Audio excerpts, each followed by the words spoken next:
Hey people, hey people. I am so glad to be back with all of you. Welcome back to the Brit Happens show. How was everybody's Christmas? I was out and about, family, friends. Who all's here right now? Hey Nikki, welcome back in, honey. So, my Christmas. Christmas was spent working right up until like Christmas Eve evening, and then a little bit of time with family, and after that went on a camping trip. Oh, thank you. So do I. So I went glamping a little bit. I'm just kind of going into this while we're waiting for some more people to hop in, but went glamping in the camper. That was interesting. So it was a really good time. It's my husband's birthday on December 27th. I don't know how many of you have birthdays right around Christmas, but my husband's is on the 27th. So I took him out in the RV. We had a blast until the mega storm popped in last night.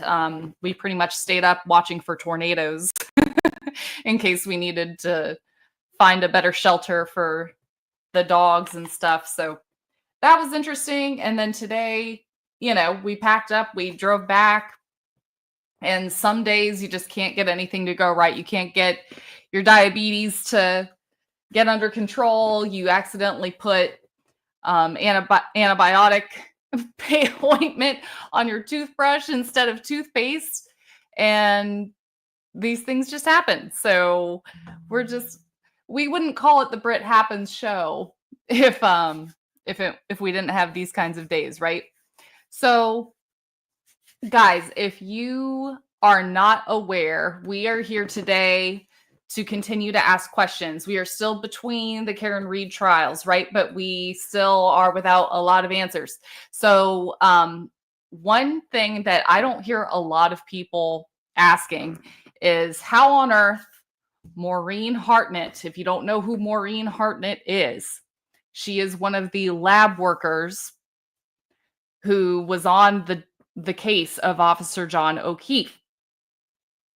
Oh, thank you so much. So she is one of the lab workers who was on the case of Officer John O'Keefe. She is the one who found the hair on the bumper. She is the one who tested these. How many of them were there? 6, right? How many did she test? I can tell you it wasn't 6. We're going to play her testimony and we'll find out how many of those 6 solo cups she tested. We're going to give her a little bit of grace because she was given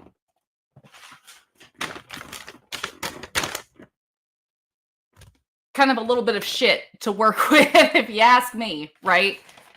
A little bit of shit to work with, but she sure did not make a bad situation any better.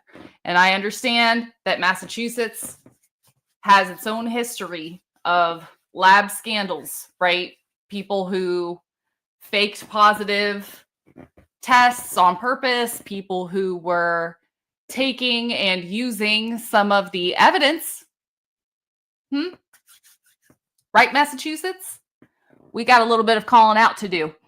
No, Nikki. So, Maureen Hartnett, let me just go ahead and pull her up here. This is Maureen Hartnett.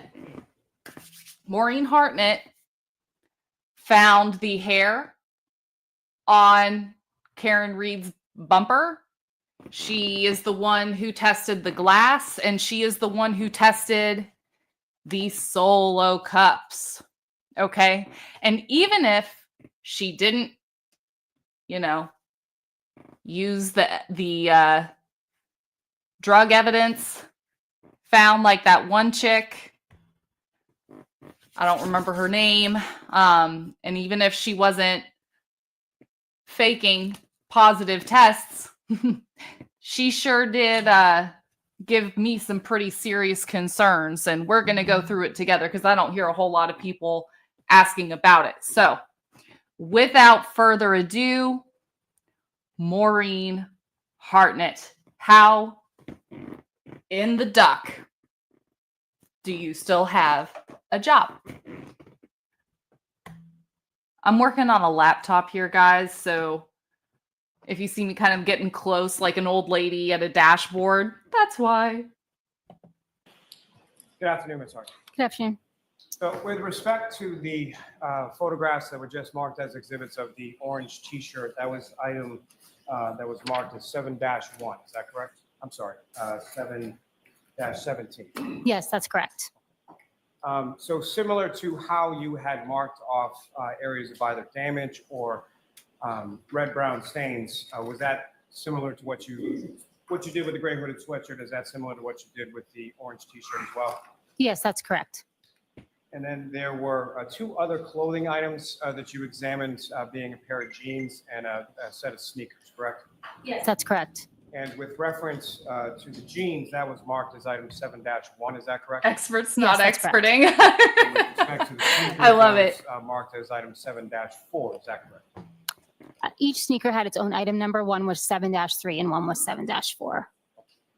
And with respect to the evidence as far as the stickers and sort of the denotations that you had made in regard to either damage or red-brown stains, was that similarly done with respect to each of those remaining clothing items as well?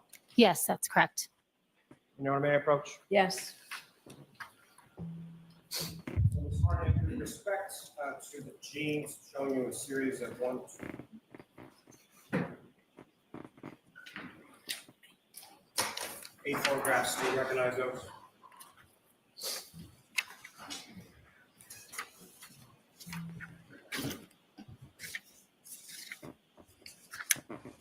Yes, I do. And what do you recognize those to be? Those are photographs that I took of the pair of jeans. And what's contained in those photographs, a fair and accurate portrayal of your observations of those jeans when you conducted your examination of them at the lab? Yes, that's correct. May I approach again, Your Honor? Yes.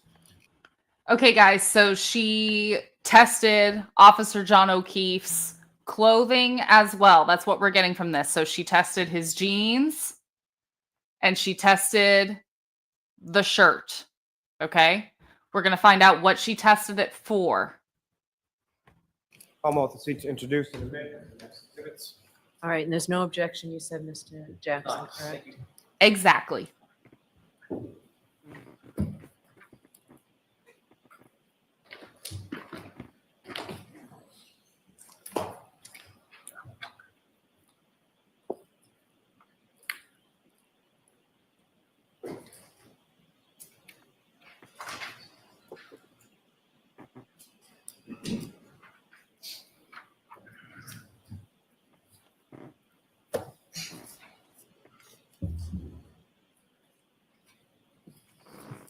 Man, they're really taking their time through here. Can we get through this a little more? Here we go. And Ms. Gilman, if I could have, excuse me, photograph 9862. Lollygags. Singing us a lullaby. That's what's up on the screen that's now been marked as exhibit 231. Yes, I do. What do you recognize that to be?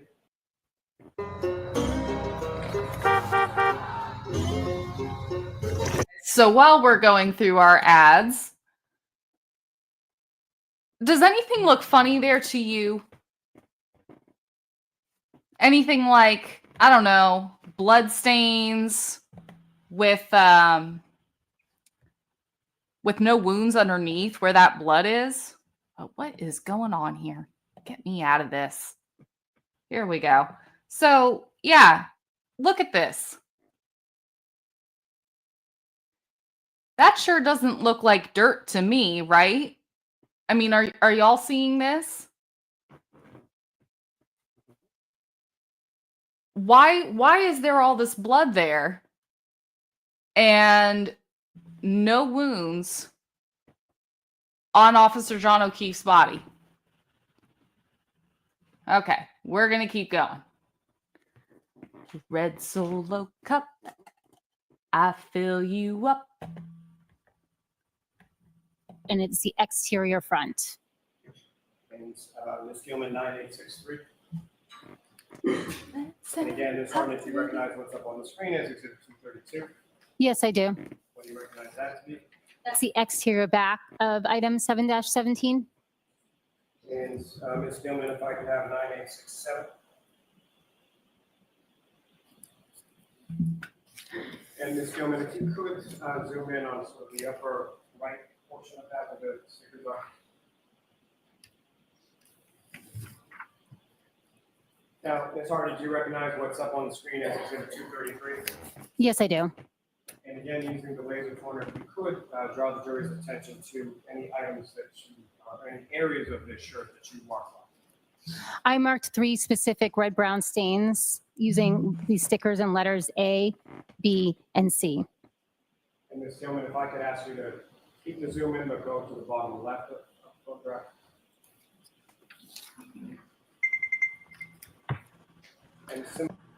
Oh, whoops. Sorry, guys. I did not mean to wind it back a little. I just wanted to make it clear that the reason there is a cut running all the way down the front of his shirt, for those of you who are not aware, a lot of the time when the EMS or doctors first get you in the hospital or they first pick you up in the ambulance and they need to try to perform life-saving measures, right? What they'll do is just take a pair of scissors and split it off right down the middle so they can hit you with a defibrillator or whatever it is they plan to do, because it's a whole lot easier and a whole lot faster than trying to remove it the way that you would at the end of the day, right? Nikki says, all of it looks fishy to me. Clothes were washed when shown in court. Bukaki and Proctor showing specific parts of the jeans while holding what? But yes, absolutely fishy. But I just don't understand why we have all these blood stains at different parts from where Officer John O'Keefe had wounds, unless he was at some point either sitting or standing up, right? Because he had all of these injuries to his head, right? But nothing else aside from some tears, some abrasions at the forearm. But aside from that, it was just on his head.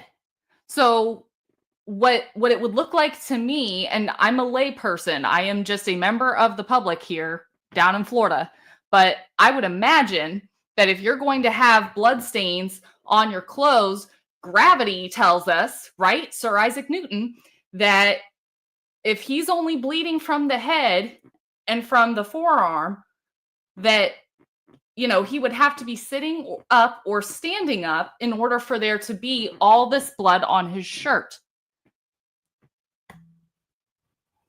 Human 9863.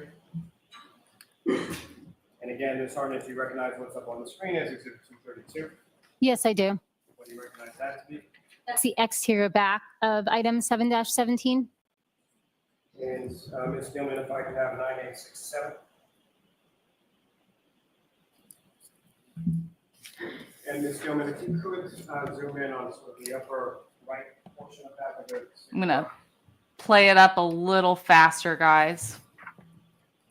Now, Ms. Hardy, do you recognize what's up on the screen as Exhibit 233? Because Yes, I do.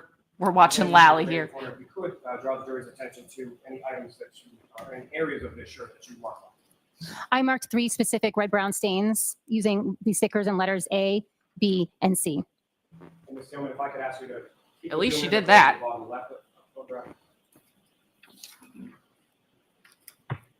And similarly, Ms. Hartnett, within this zoomed-in portion of Exhibit 233, using a laser pointer to draw the jury's attention to what, if anything, Now, this right here would make I noted sense red-brown stain D, which I marked with a sticker, and D on the bottom right. with the forearm injuries. Last name is Gilman, if I could have photograph 9873. And Ms. Hartnett, what's up on the screen is that marked as Exhibit 239. Do you recognize that? Yes, I do. And Ms. Gilman, if you could zoom in on the upper left portion of the photograph. again, gravity would tell me, right? I don't know about y'all, that unless he were sitting or standing for, enough of a period of time for there to be this much blood falling down, going through his hoodie, because he's got kind of a light hoodie over this shirt, that this blood stain would make no sense. And again, Ms. Harnett, if you could, using the latest point, just draw the jury's attention to what, if anything, you noted there. I noted this specific red-brown stain, and I marked it E.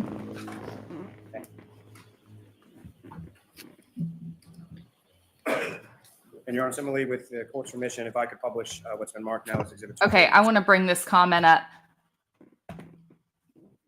I still think he hit someone on the nose and that some of that blood is not his, but the vomit in his chonies is very suspicious. They had to send him at some point. Nikki, absolutely. So part of what I'm asking here about Maureen, okay, she at no point tested any of this blood for DNA.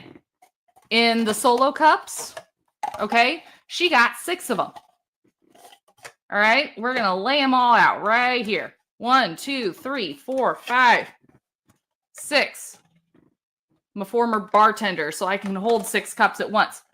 This girl got 6 of these, okay? Plus all these blood stains on the freaking shirt that made no sense with where his injuries were. Not that she, I'm not sure if she had access to the injuries or not, but if I worked in a lab and I got 6 different samples, I'm going to test all 6 of them and I'm going to test them for DNA. Why? Because we have a fallen police officer. And shit's got to be done by the book. Okay? I would be testing for DNA. Why? Because oftentimes you could have someone else's DNA and that could tell you who at least might have been with him, who you could speak to about what might have happened, or B, who else might have been involved. Okay. So yeah, I'm going to test for DNA in all 6 samples, and I'm going to test for DNA on those blood stains on Officer John O'Keefe's shirt.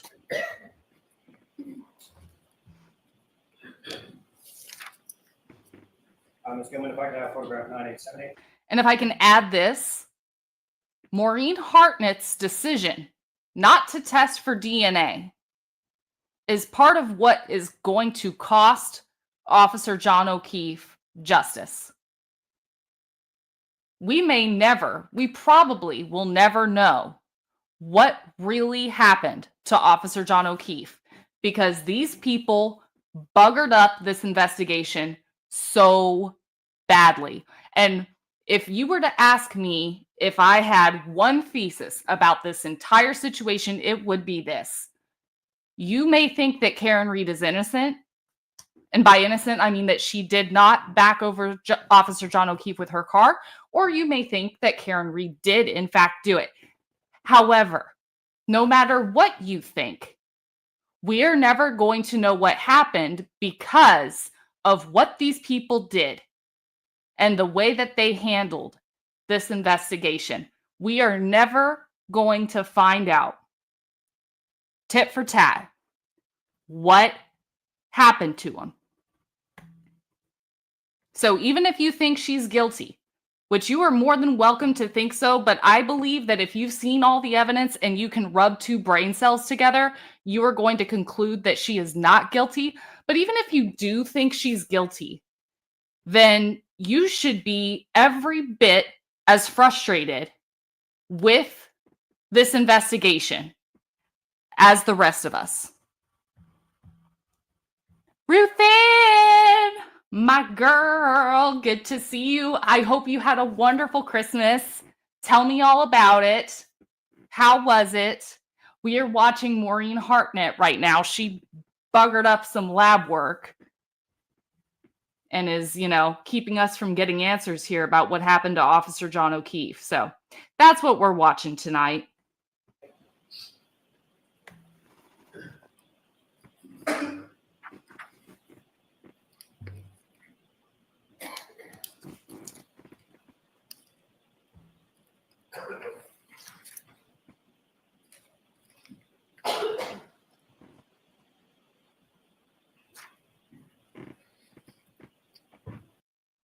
Rhino Paleo Valley is Good offering an grief. amazing sale on these beef sticks. You can get 30 beef All right, here we go. Let's get to the genes. Thank you. May I approach the witness? Yes.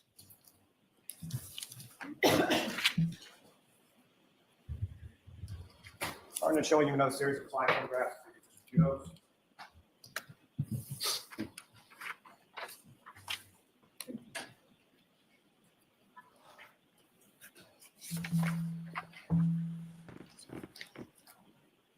Do you recognize what's depicted in those photographs? Yes, I do. And what do you recognize those to be? These are photographs of the sneakers items 7-3 and 7-4. Approach, Your Honor. Yes. Your Honor, the Commonwealth seeks to introduce the next exhibits. Okay. Thank you. Did you all hear my neck pop? Ooh, I felt good.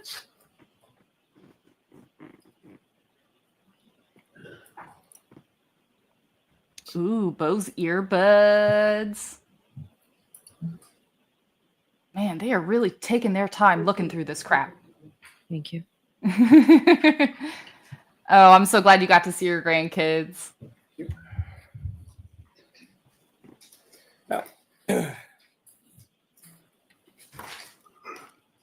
Y'all have your coffees ready because we're With sitting reference to through the lallybys sneakers and here. sort of the other clothing items that you received. Do you recall how or where or when it was that you received each of those respective clothing items?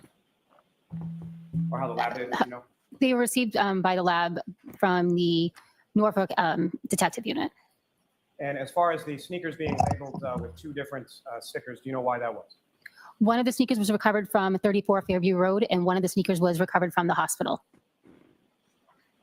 Now, with reference to the photographs that I've just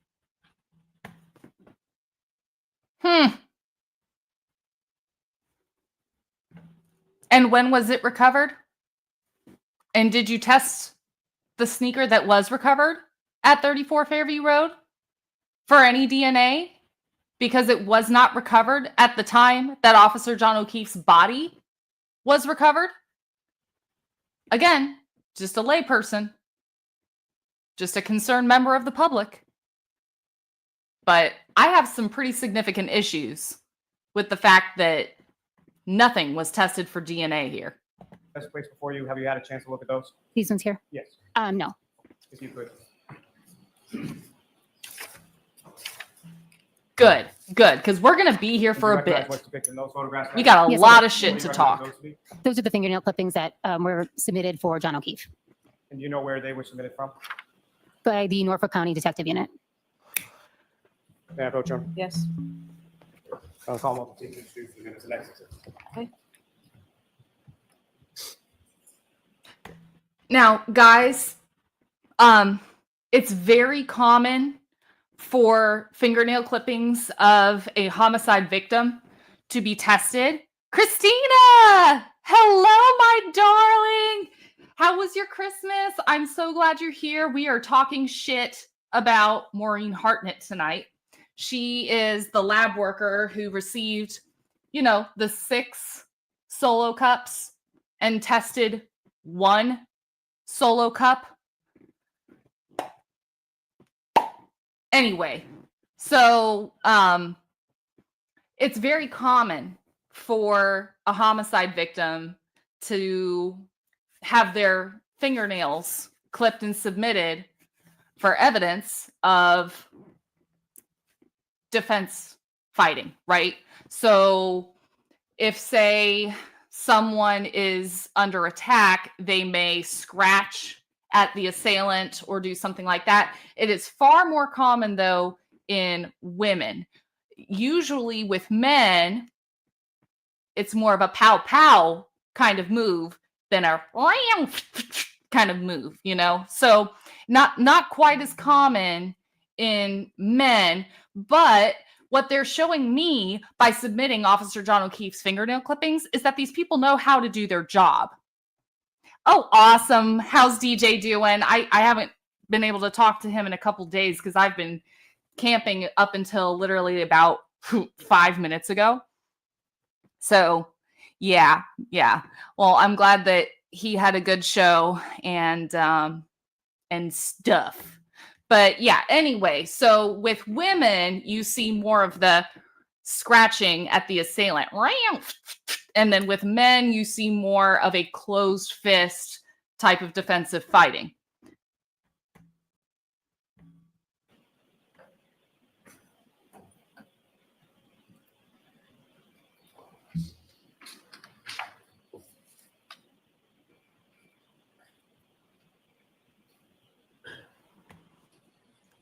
Yes, Ruth Ann, me too, girl. 255 to 250. Thank you. And Your Honor, with respect to each of those, I'm not seeking to publish those to the jury at this time. So Okay. court officer- The lights back on, please. Put the air conditioning back on too.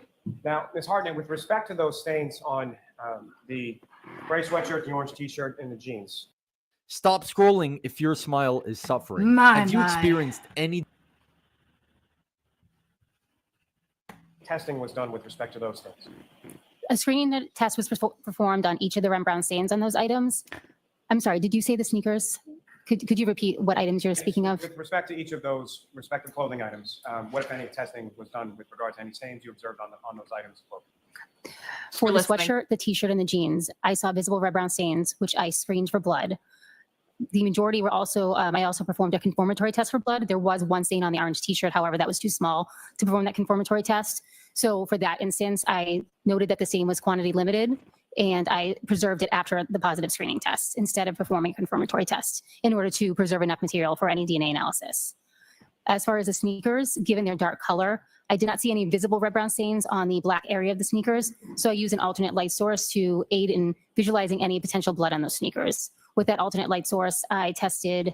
So guys, when we hear alternate light source, we're talking like a black light or something that may amplify a different material on the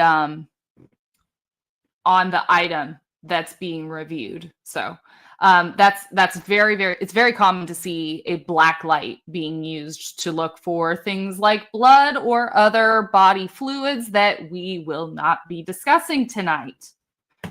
Several stains on the sneakers, one of which screened positive for blood. Now, Positive for blood. Okay, so she thought that through at least. She thought to test the shit for blood, but she didn't think to take it a step further and test for DNA. with respect to the other clothing items that you were talking about, Sorry. I don't have a mouse. I'm just using the pad on the laptop. doing the screening test and the confirmatory test for blood, with respect to the gray sweatshirt, the orange t-shirt, and the jeans, what were the results of that screening test and that confirmatory test that you ran with regard to each of those? The screening test and the confirmatory test were positive. It's blood. Go figure.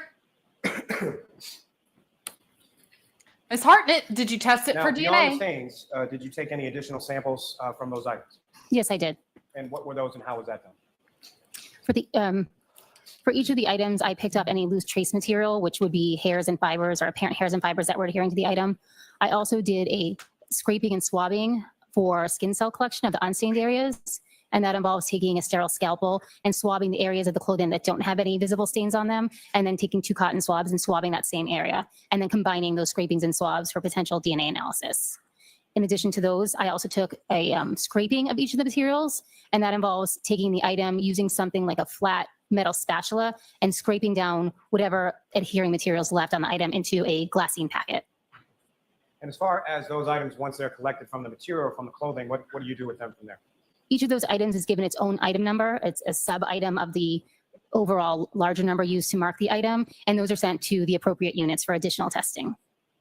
And as far as preservation is concerned, when it comes to sending something to either the trace unit or the DNA unit, what, if any, steps are taken in regard to preserving those items once they're removed from the clothing and sent off to the other units? Each of those items would be preserved according to protocol. They are sealed properly, initial and dated with my initials and date. They're entered into our LIMS system, so those sub-items could then be tracked throughout the laboratory, and they're stored in the appropriate storage unit.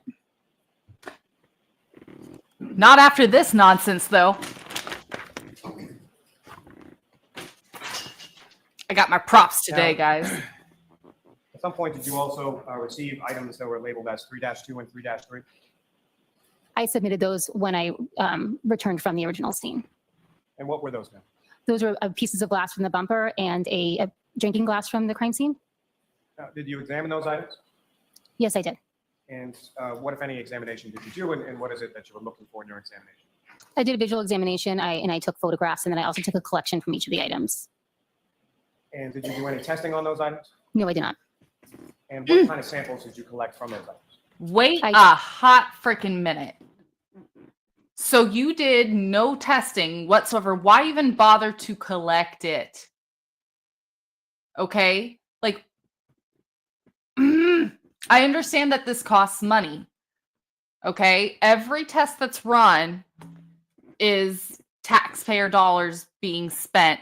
However, this was a very mysterious death. It was the death of a police officer. Okay? So these things, typically speaking, when being investigated by police, are given priority.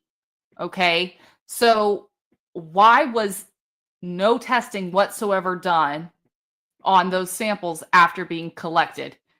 Just to hang on to it in case you change your mind later? I don't get it.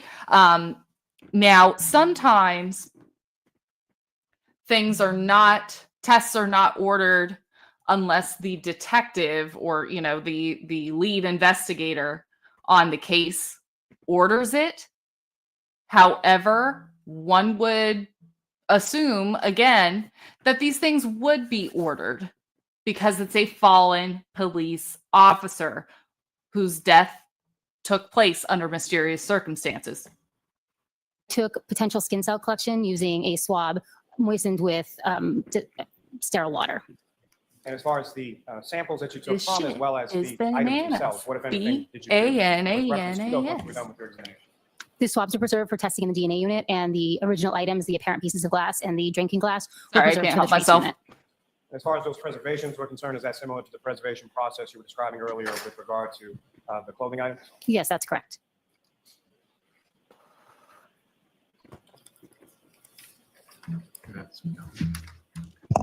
So both Mr. Lally and Ms. That Harnett, you part. have to keep your voices up, or we have to turn the air conditioning on. Or else he gets the hose again. I may have one moment, Charlie. Yes.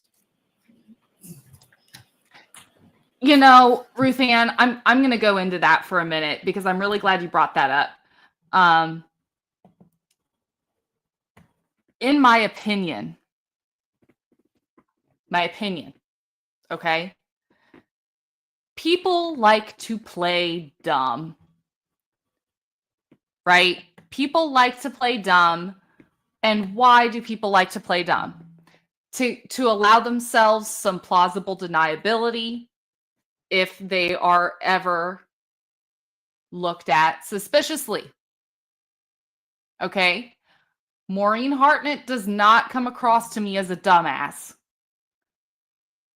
Michael Proctor, if the investigation of Brian Walsh proved anything, it proved that Michael Proctor is not a dumbass. And I'm not calling him Trooper Proctor for a reason, okay? But I don't believe Michael Proctor's a dumbass. We're going to get into it with Gallagher again soon, Lieutenant Gallagher. That man spent 30 years on the police force. And the best he could do for a fallen police officer was one of these and 6 of these and a leaf blower. And acted like it was the first time that they had ever investigated a murder in the fucking winter.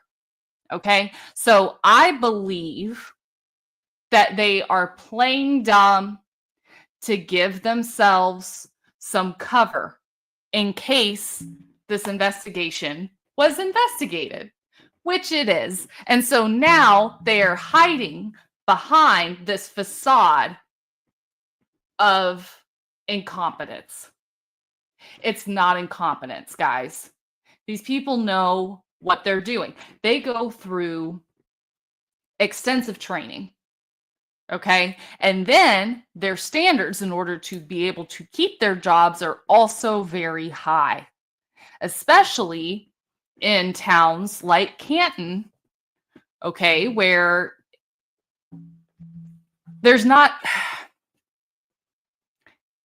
how do I put this? It's a nice town, okay? So they're going to have high expectations, but you know, I digress. What I'm saying here is that I don't believe these people are dumb. I believe they know exactly what they're doing. And trust me, I'm saying this after spending months questioning that myself because I don't live in Massachusetts. Okay. I live in Florida.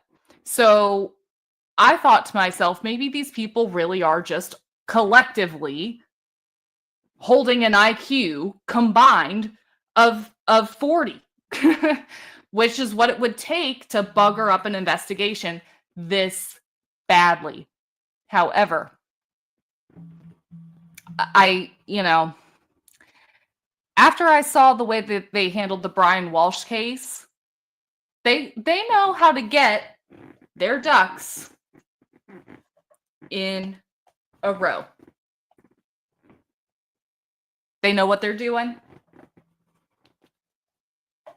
This was all done on purpose. And when I say it was done on purpose, what I mean is they did not think they were going to have to present a case. They only thought that they were going to have to find one piece of damning evidence against Karen Reed, and they would get her to roll over and take a plea bargain. They did not think that they would have to put together a solid case.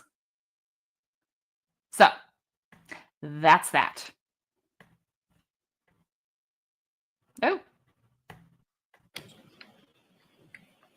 Thank you very much, ma'am. I don't have any further questions. Your All Honor. right, cross-examination. Thank you, Your Honor. exactly. And he also, Brian Lieutenant, Albert you also responded pretended. to Canton Police Department. A lot of your testimony was about what sorry. happened in the Sally. Brian Albert also pretended to not know that a cell phone like holds a lot of weight in an investigation. Like, seriously? The guy is like the head of what? Like the fugitive apprehension department in Boston? Okay. I mean, this guy knows what he's doing. And he sat there on the stand and pretend to be from a teeth optional zone. I mean, it was just insane what I was seeing. And he's expecting us all to believe it. Correct? Yes, that's correct. You were asked if you responded to the Canton Police Department on February 2nd, and most of your testimony was predicated on that date, you going over there and doing some visual observations, as well as some removal of items and some other testing, correct? Yes, that's correct. Was it February 2nd or was it February 1st? May I check my notes? I'd appreciate it if you did, please.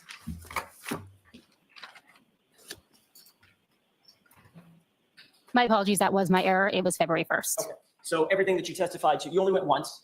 Yes, that's correct. So everything that you testified to having taken place on February 1st, we should assume it was actually on February 2nd, we should assume it was actually February 1st, the one time you were there. Yes, I was there one time. Okay. Were you dispatched to the Sally Port? And I apologize, I'm not yelling at you. I'm trying to keep my voice elevated, so just so you know. So we don't get the Not hose speaking again. voice. You were dispatched at the behest of one of the Massachusetts State Troopers, correct? Yes, that's correct. The Detective Bureau specifically, right? Yes, that's correct. Trooper Proctor more specifically, correct? Yes, that's correct.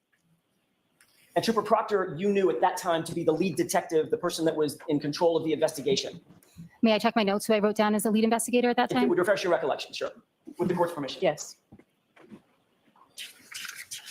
Just don't read them verbatim. Yes, I was told on scene that Trooper Proctor was in charge of the investigation.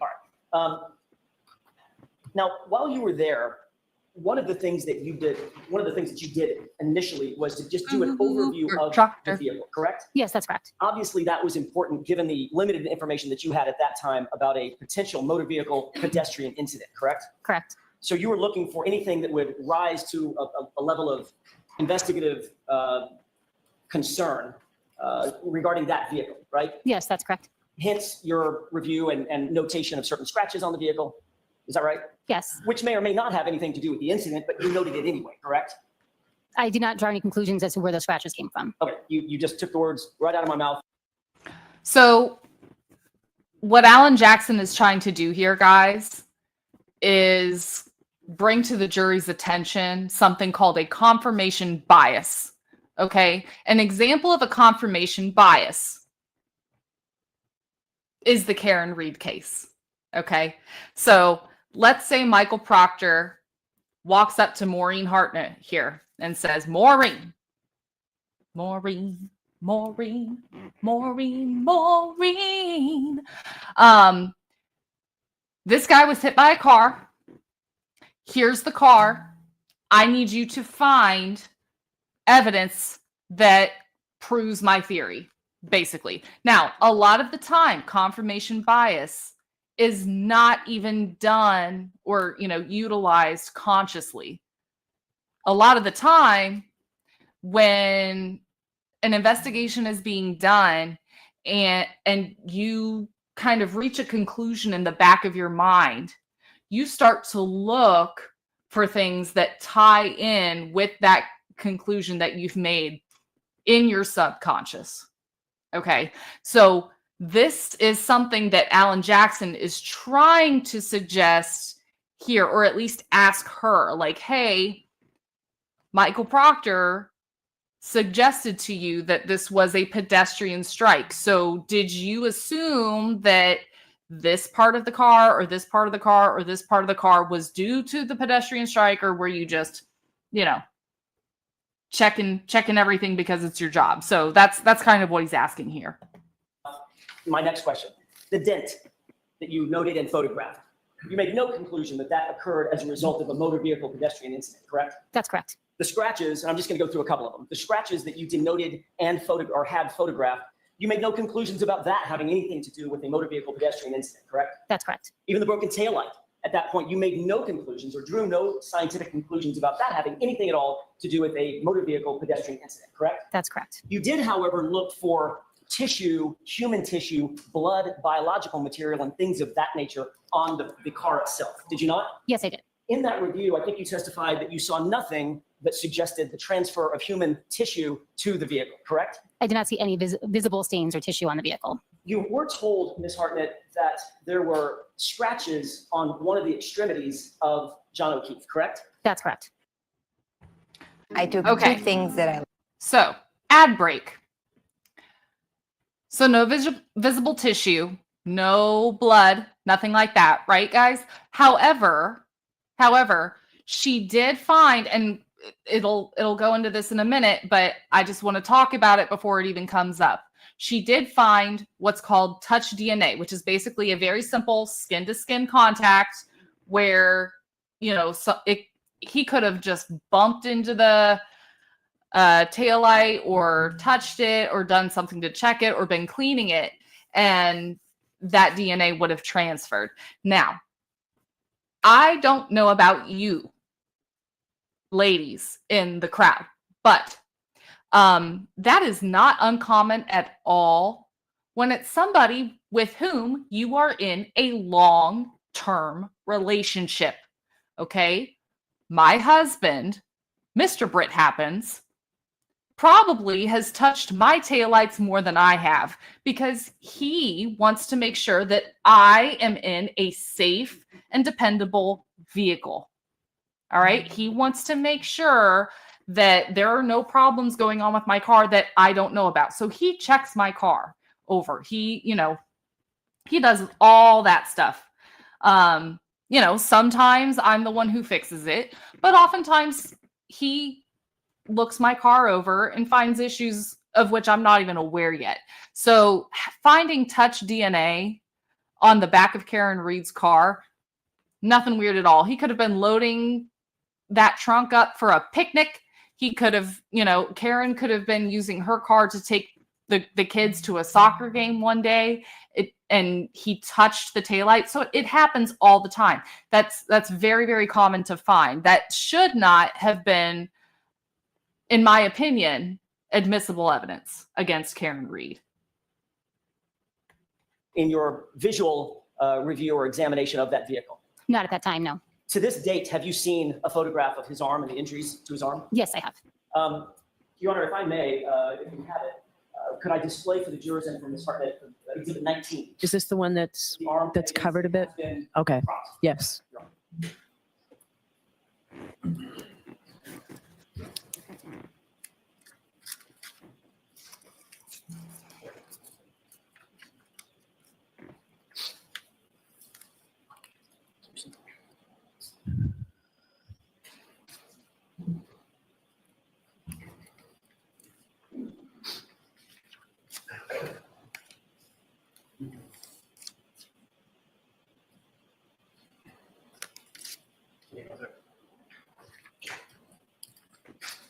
I do have the speed on 1.25. If you guys want it a little faster, like 1.5 or something, let me know and I can adjust it. Ms. Hartnett, do you recognize what's depicted in Exhibit 19? Yes, I do. And you've seen that pattern of scratches previously, correct? Yes, I've seen a photo containing Okay, something and that's similar. consistent with the photo that you've seen since your visit to the Sallyport on February 1st, correct? That's correct. All right. I don't know Was what there any taillight way- would by have the way, did caused you look that, at but that's a all around whole the other vehicle 360 conversation. degrees? Yes, I did. Did you look toward the top of the vehicle as well as toward the bottom of the vehicle? I did not examine the roof of the vehicle. Say I did not examine the roof of the vehicle. understood. Did you examine the undercarriage of the vehicle? I did look at the undercarriage of the vehicle. And you know what I The mean when I say undercarriage. undercarriage. Yes, Could you explain for the jurors what you mean when you use the word undercarriage? the parts that normally you would have to see by bending over or laying underneath the car to view. I'm sorry. If any of you guys have seen Bridesmaids, you know why I'm laughing right now. When I hear Alan Jackson say, well, what do you mean when you use the word undercarriage? Oh boy. All right. For those of you who have not liked the video, have not subscribed, have not shared, have not done any of that shit, go do it and come right back. I'm going to hold. I'm waiting. Like the video. Share with a friend. Ruth Ann has seen Bridesmaids. What is the skinny lotus? Are we talking about like energy drinks and stuff? Which I hope you guys have plenty ready. Yeah, we are talking about energy drinks. All right, has everybody liked the video? We can bring our hiatus to an end. Excellent. What's underneath the vehicle. That would include the frame and the axle and the drive shaft, transmission, things of that nature. Yes, I'm not confident in all the terminology of the undercarriage, but yes. Did you see anything that was suggestive of or consistent with the pattern of injury that you see to Mr. O'Keefe's right arm? And guys, this is why I could not be a lawyer. I mean, I'm not saying I don't have the mind for it, but my Can't qualify to make any face kind of- does not shut up. And I have a filter. It just maybe is not as good of a filter as a lot of other people's filters. Maybe a lot of lawyers' filters. I mean, look at Karen's face right here. Like, this is a face that will get a bitch in trouble, okay? Like, and mine is even worse than that. That is the whole reason behind Bev's "excuse me" is something funny, Miss Reed. Miss Reed didn't utter a word, but her face was talking, all right? So I'm one of those people. Pattern determination and what would match the injuries on his arm. So the answer to my question is, as you Yes, sit here, exactly. you made no observation of anything on the SUV that matched these injuries, correct? I would be Go ahead and answer that. I wouldn't be able to testify from that from memory. I don't have a photograph of the undercarriage, nor did I make any kind of conclusions about that at the time. Okay, understood. And you didn't take any, I'm sorry, the swabs and samples that you did take variously on the car all came back negative for human tissue, et cetera. The testing that I did on scene from the various areas of the undercarriage, which I mentioned before, the tire flaps, the edge of the bumper, and the exhaust pipe screamed negative for blood. Okay, Mr. Jackson, can we take this down? I'm just going to suggest that. Thank you, Your Honor.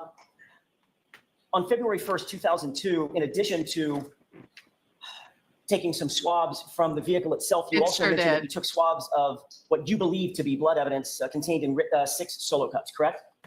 Yes, I noted those as frozen red-brown stains in red cups. Guys, do you want to play the song? Do we have to play the song? I think we need to play the song. So give me just a second. We will play the song.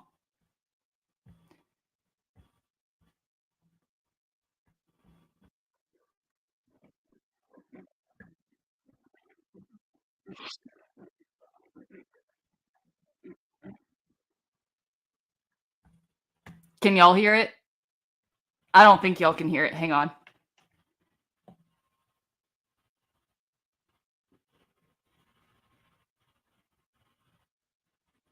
Y'all bear with me. Technical difficulties.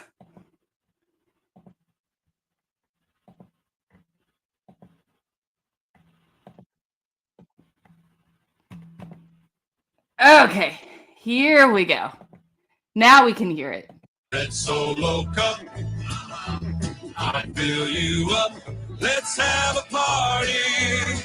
Let's have a party. I love you, Red Solo Cup. I lift you up.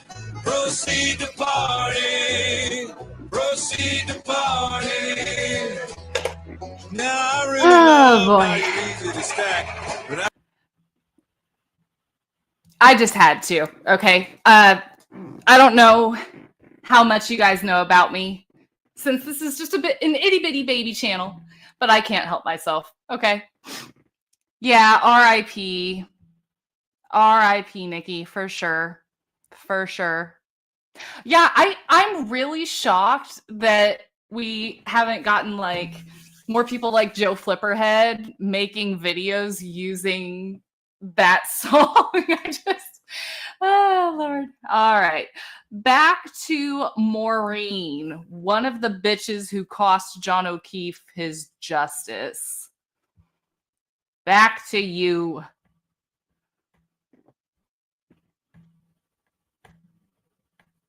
Were those solo cups in any way labeled among themselves? In other words, solo cup 1, 2, 3, 4.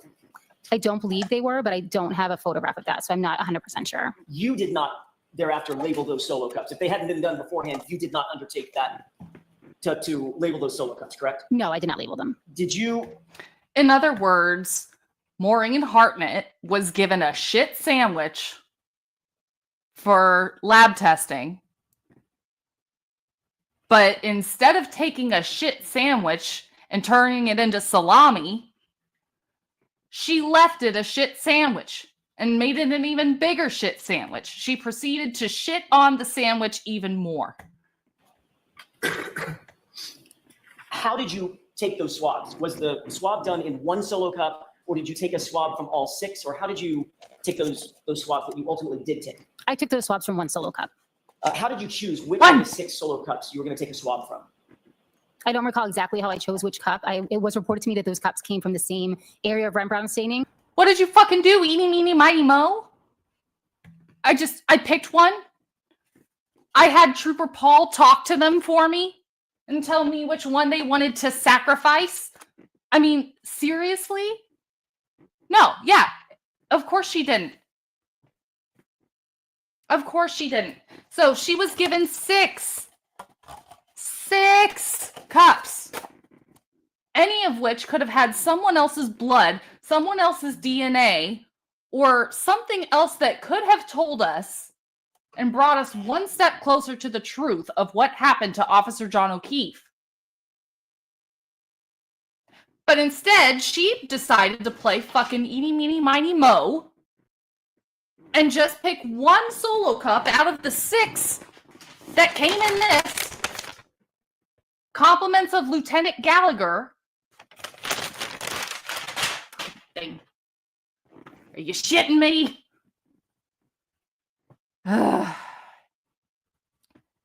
Yeah, I'm shaking my head too, Nikki. Yeah, Ruth Ann.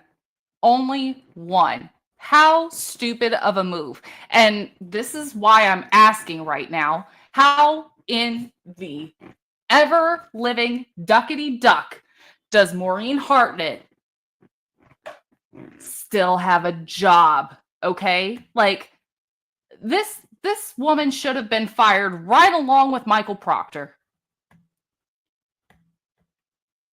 So I assume you make an assumption that they're all related. It came from what I was told, it came from one area of red brown stain at the scene. And you, of course, know as a forensic criminalist that bloodstains can contain multiple contributors, correct? Yes, that's correct. You don't know as you sit here which bloodstain found at the scene related to which solo cup in the bag, correct? Objection. I'll allow it. This is my favorite whole food omega-3 supplement of all time. It's called Paleo Valley. I mean, you're kidding me. Right? And you're right, Ruth Ann. This could have been by order of His Majesty, Michael Proctor. But there are some things that are just routinely done. If you're given 6 samples, I would imagine that you're going to test all 6 samples.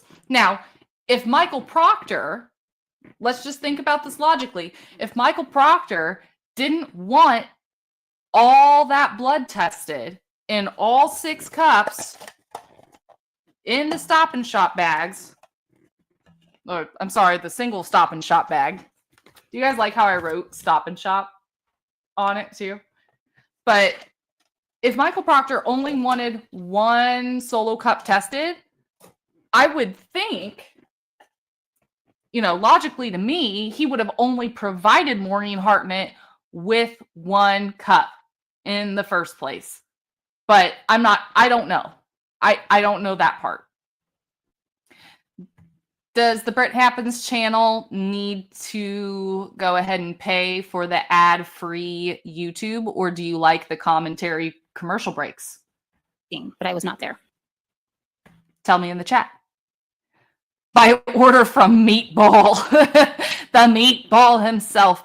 Yes, Ruth Ann, no chain of custody whatsoever. And this is why I'm saying, guys, like, my entire thesis about this case is no matter what you think about whether Karen Reed did this, side note, if you've seen all the evidence and if you can rub 2 brain cells together, you will probably conclude that she is not guilty. However, even if you do believe she is guilty, then you should be every bit as upset with the Massachusetts State Police and the Canton PD as the rest of us in the Free Karen Reed movement because of the, 1, complete incompetence, i.e. Maureen Hartnett, i.e. Lieutenant Gallagher, the misconduct, the conflicts of interest, Auntie Bev, Michael Morrissey,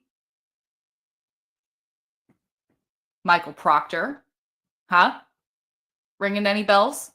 So these conflicts of interest, this incompetence, and this complete lack of ethical behavior completely took away the possibility of us finding out what really happened to Officer John O'Keefe and took away justice for his life. So even if you think that Karen Reed is guilty, then I'll say it again, you need to be just as upset about all this as the Free Karen Reed movement is. From the same scene or Stain, excuse me. It was my understanding they were all taken from the same stain. okay. If they in fact were taken from multiple stains, you would have no way of knowing that as you sit. That's correct. And ultimately, once you did take that swab from that single solo cup, what did you do with the rest of that blood evidence? I left that with the Canton Police Department. I put it back in the Stop and Shop bag. I put it in the Sally port. Was there any of the swab? By the way, I should ask this. I've been saying swabs. Was there one swab taken of that one solo from that one solo cup, or were there multiple swabs taken? There were 2 swabs taken. Of those 2 swabs, did you seek to do DNA testing, or was DNA testing done on either one? 2 swabs, 1 cup. Sorry, can't help myself. Had to go there. One of those or both of them? DNA testing was not done on those swabs. So as we sit here now, there's been no DNA confirmation of who that blood relates to, I should say. There was no testing done on it at all. And so therefore, we would not know if there were multiple contributors to those stains or that swab that you took from that single solo cup. That's correct. And again, the remainder of all of that solo cup, as well as all the other 5 solo cups, was retained by Canton Police at the Canton Police Department in the control of the lead investigator, Michael Proctor, correct? I don't know who was in control of it once I returned it to the Canton Police Department. Who did you return it to at the Canton Police Department? Whom, I should say. I believe I gave it to a Canton Police officer. I don't know which officer that was. Michael Proctor was at the Sally Port. I don't know who the hell I gave it to. I took it back to the office and I just handed it to the first white, bald meathead that I saw. No idea. Isn't that a little bit of a chain of custody issue here, guys? I don't know. I just handed it to some random person. Don't remember. Don't remember who. Nikki says, so many conflicts of interest brought up during pre-trial and was thrown out immediately. Yes, including Judge Beverly Canoni. Nikki goes on to say, even Meatball's hostage video tried to deny any conflict. He lied multiple times in that video. Yes. Like, I don't know. Proctor has no personal connections with any witnesses in this case, or Colin never went in the house. Which, that's a whole other conversation in and of itself. But Morrissey had no business speaking publicly on video to the facts of this case before the information came out in trial. That's not how his job works. He's allowed to go on a press conference and say, this person is dead. We have a suspect. We are interested in knowing X, Y, and Z. If you or anyone you know have any information, please call this hotline. The end. That's the end of what he's allowed to say. He should not have gone into the material facts of the case in public, on video.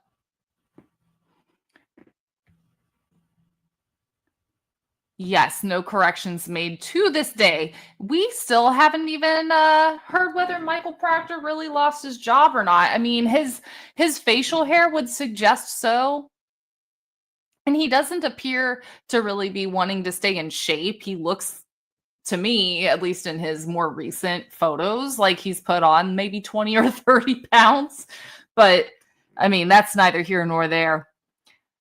Ruth Ann says they better hope they never have to give MSP or CPD, or never have to have MSP or CPD investigate anything. To the fucking men, girl. Yeah, extremely unethical. Extremely unethical. I have a lot to say about Morrissey, but that's going to have to wait until another video because we're only like a third of the way through this, guys. Or at the time that you were doing your examination, correct? Yes, that's correct. Did he not take control of it himself? Not that I saw. I don't know who took control of them once I was done with my You collection. may have, you just don't know. Correct. Just don't know. Don't know.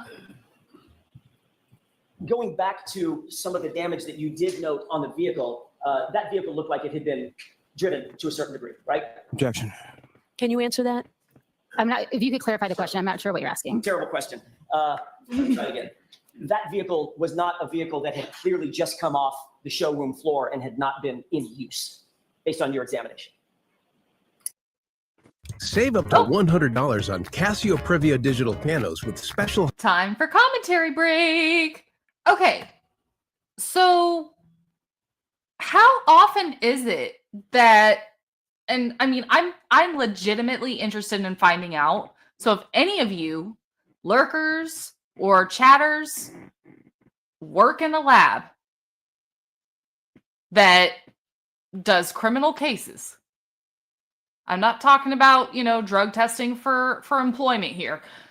If you do an actual criminal investigation and you are testing evidence, wouldn't you know where the evidence gets handed off to, or at least to whom the evidence gets handed off? Like, don't you have some kind of log or something? Anyway, neither here nor there. Oh. It looked like there was some normal wear and tear on the car. Other than the specific items that I pointed out earlier, the dent and the scratches, the exterior was in overall good condition. So I can't say specifically if it was driven other. I don't think I can make that conclusion unless you want to rephrase the question. You didn't have any reason to believe that car was in any other condition than it had been owned and driven by somebody, right? Or could you make that conclusion? I don't think I can make that conclusion. So it could have been an absolutely brand new, right off the showroom floor car? I guess I don't have any understanding of what could have happened to it in the showroom. I'm not sure I understand the line of questioning. Why don't we move along? Fair enough. Oh, Bev. I guess what I'm asking is, you've done some damage analysis in the past, obviously. This was not your first rodeo, right? I don't do damage analysis on vehicles. Okay. Did this car look like it had Brandy! Hello, lovey. I don't feel comfortable answering that question. Okay. Okay. Yes, Ruth Ann. Okay. So this is what I was referring to at the beginning for those of you who weren't here. Just how much of a history Massachusetts has with lab scandals. Okay. So if you go on Netflix, I think I'm going to look up the title really quickly. I believe the title is How to Fix a Drug Scandal. Yeah. How to Fix a Drug Scandal.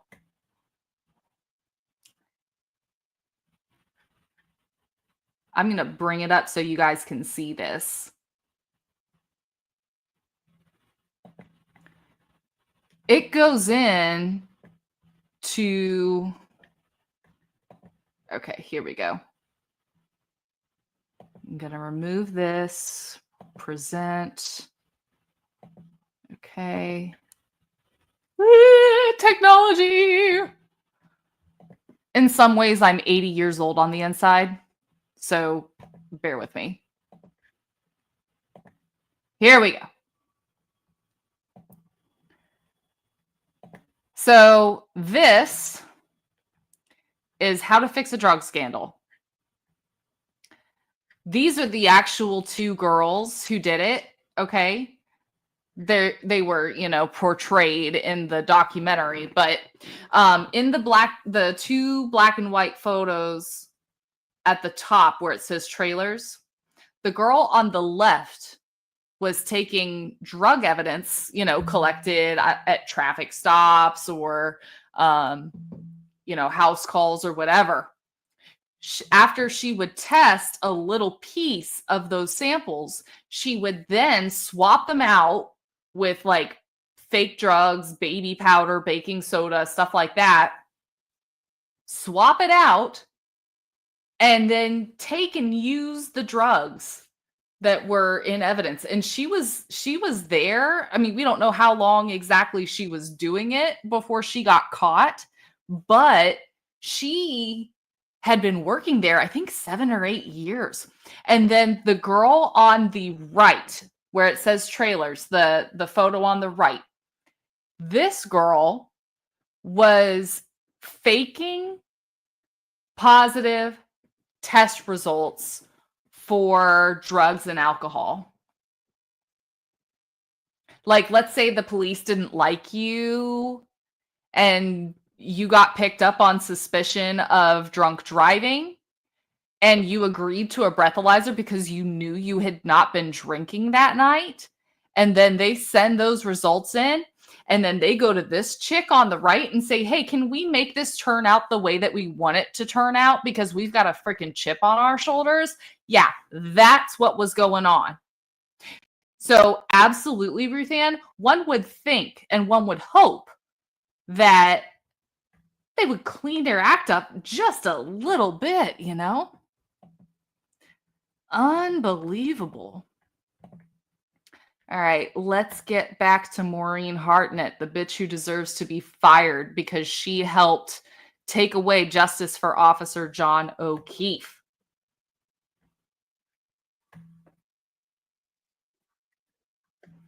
Correct? Yes, that's correct. Were you the person, Ms. Hartnett, who actually used the tools to remove that taillight, be it screwdrivers, wrenches, anything else? No, Who was that actually did that work? it was a Canton police officer that had entered the garage, and as I was removing it, he offered to help. He said he knew how to basically take it out of the housing, which at that point, I was not sure how I would do that. Okay, I'd like to show you an exhibit that you've been shown just a few minutes ago before the lunch break, 187, with the court permission. Okay. Yes, exactly. We might have to let Brian Walsh out of jail. Housing that you removed from the SUV, or you saw being removed from the SUV? Yes, that is the taillight housing that I submitted to the lab from the garage. Okay, yes, Brandy, Annie Dukin. So that was the one who I was showing you in that last screen, the girl who was pictured on the right, the one who was faking positive test results for drug and alcohol. I mean, just unbelievable. Over 20,000 convictions had to be dropped. Okay. So in some cases, these are completely innocent people who did not deserve to be locked up. But in some cases, if you don't dot your I's and cross your T's, you could also be responsible for a guilty person walking because you didn't do your job. And like I said, even if you believe that Karen Reed did this, which it's pretty hard to believe if you look at all the evidence and can rub two brain cells together. However, even if you do believe that Karen Reed backed her car over Officer John O'Keefe, the police screwed this up so poorly. Maureen Hartnett, Michael Proctor, Lieutenant Gallagher, Trooper Dunn, Joseph Paul, okay? All these people collectively decided to take justice for Officer John O'Keefe and flush it down the shitter through their way of mishandling this case. Over 21,000 to be more accurate. Wow, Brandy. I mean, just crazy. All right, we're getting to the taillight, guys. Ultimately, there was a swab taken, you mentioned on direct examination, of that taillight somewhere on house, correct? Yes, I took a swab from that taillight. Where exactly did you take that swab? I believe Mrs. I Doubtfire took is it from really a the woman. outer exposed areas, which would have been on the outer side of the vehicle. So I did not take it from the internal, what would have been the internal portion of the taillight when it was intact. Can you point with a laser pointer exactly where you swabbed that taillight housing? Sure. Is there a way that, can it get zoomed in just a little bit so I can differentiate the silver in the front? I'm having a little trouble.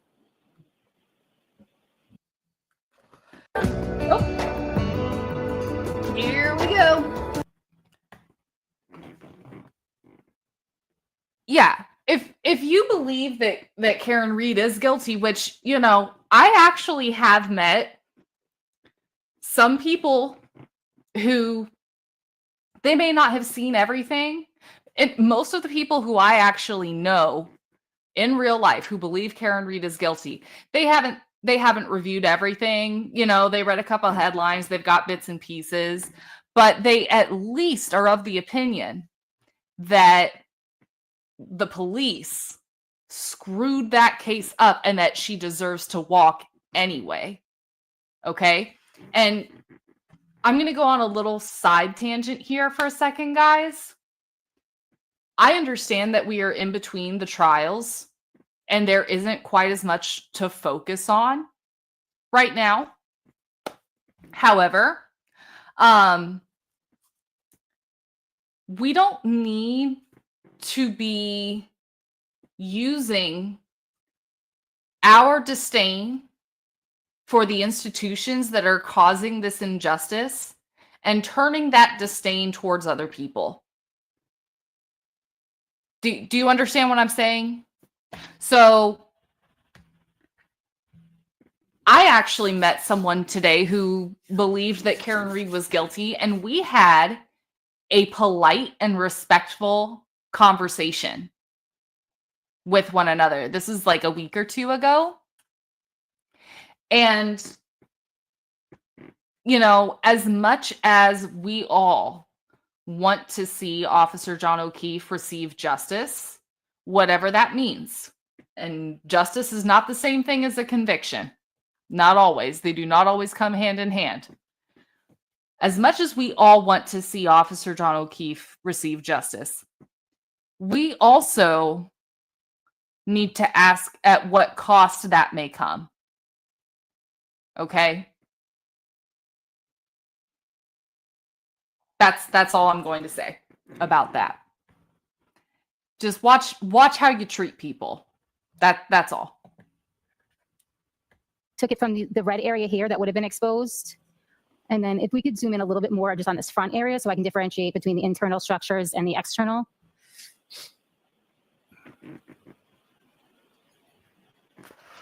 I'm with you, Brandy. Was it one swab? Yes, I'm that's with correct. So you swabbed multiple areas with one swab and then submitted that. Yes, So you don't know as you sit here where, if any DNA was detected, where that DNA may have come from, no, that's correct. other than the general housing altogether. Yes, so then just to finish your previous question, I did, Sorry, I didn't mean to- that's okay, it's just I couldn't see it. So this area here, which would have been the external portion of the taillight. So the areas I did not swab were any areas that would have, when the taillight was intact, been protected by the outer plastic housing of the taillight. Is your testimony, Ms. Hartnett, that what you just pointed to was the exterior portion of the taillight, bottom left? No, just this piece of plastic here is the exterior, the exterior piece of plastic. And you swabbed that area? And how did you decide which area to swab again? Because was it the same way that you decided which one of the 6 solo cups to swab? You just played eeny, meeny, miny, mo? Yes, Nikki. He will never get justice until Karen Reed is free and real cops actually investigate the real people that murdered him.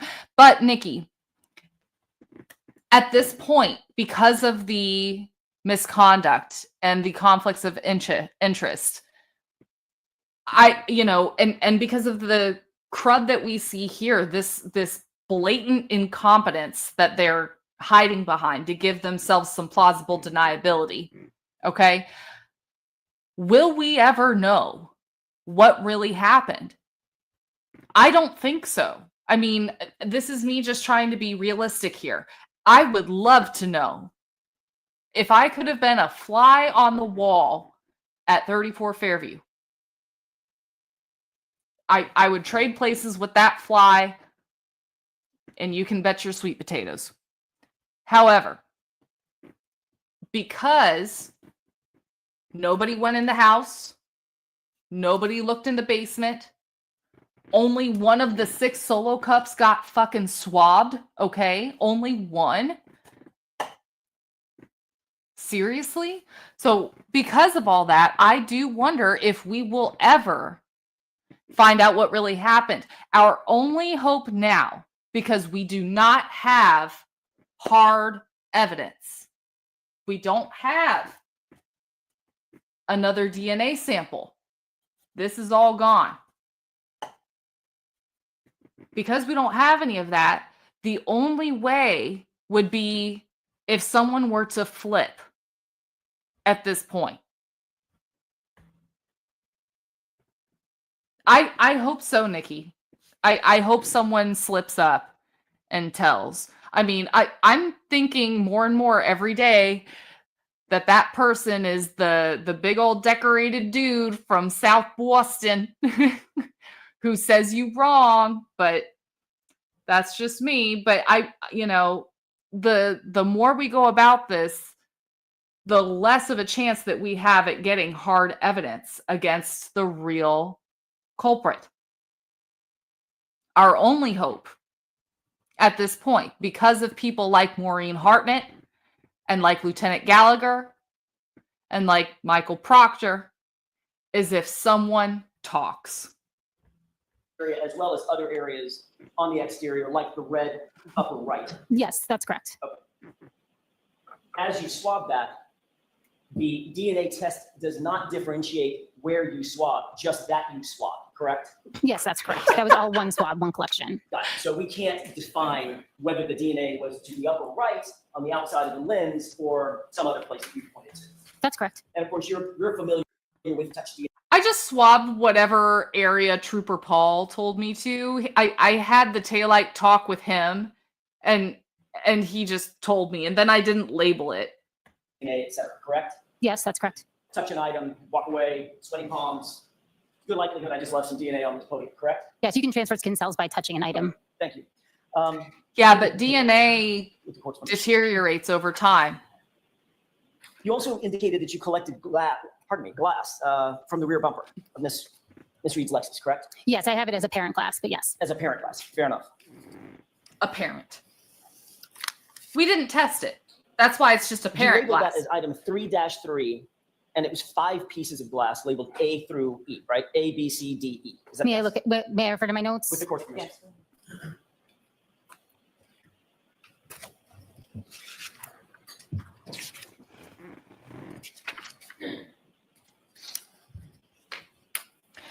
Sometimes DNA doesn't deteriorate, Brandy. I'm just unfamiliar with Sometimes the it lettering does, A it through just E. I depends. don't believe I have that in my notes. If you could refer to the Is it, document that you have. is it Could be possible worth that- it. And this is just ignorance on my part. Is it possible that once you submitted that for further testing, somebody else may have labeled those individual pieces A through E? You did not? That's possible. I did not label them E through E. Okay, got it. Understood. Thank you for that clarification. As a matter of fact, you labeled it as quantity 1, correct? On an evidence In- submission form? In the LIMS system, that's correct. Each item is, that quantity value is only used for specific things. So when I submit something as one item, it doesn't matter how many pieces it actually is. It's just, I'm submitting it as one item. So in other words, one group. That's correct. But it's, so we're clear, and I want to make sure that these numbers are crystal clear. In that group, under 3-3, there were 5 pieces of apparent glass that you recovered, correct? Apparent. I don't have the exact number in my notes, and honestly, it's difficult to tell from my picture, so I don't want to say that I saw 5 pieces of glass. Did you not annotate that somewhere that you recovered 5? I took such shit photos that I don't even know how many pieces of glass I found. And I didn't make a note of it either. Maureen Hartnett, why the duck do you still have a job, honey? 5 pieces? Again, I have a photograph of it, but it's difficult to see on this printed page. So I didn't specifically write 5 pieces anywhere. Okay. Well, okay, then let me see if I can do it this way. Instead of pitching, let's catch. The person that you submitted it to would have annotated exactly what the grouping was that you submitted to try to be accurate. I'm the one that initially, after the item was sent to fingerprinting, then I examined the item, but I didn't write down exactly how many pieces of glass were present. I just took a photo. And as you sit here, you don't recall necessarily how many pieces you took off that bumper. Correct. And the quality of the photo does not allow me to see that at this point. So I took such a bad fucking photo. And I didn't take a note. So we don't know how many pieces of glass there are. I only decided to swab 1 cup. I don't even remember how I decided which cup to swab either. I just, played eeny, meeny, miny, mo. And, again, I will give Maureen this much grace because her evidence came to her in one of these.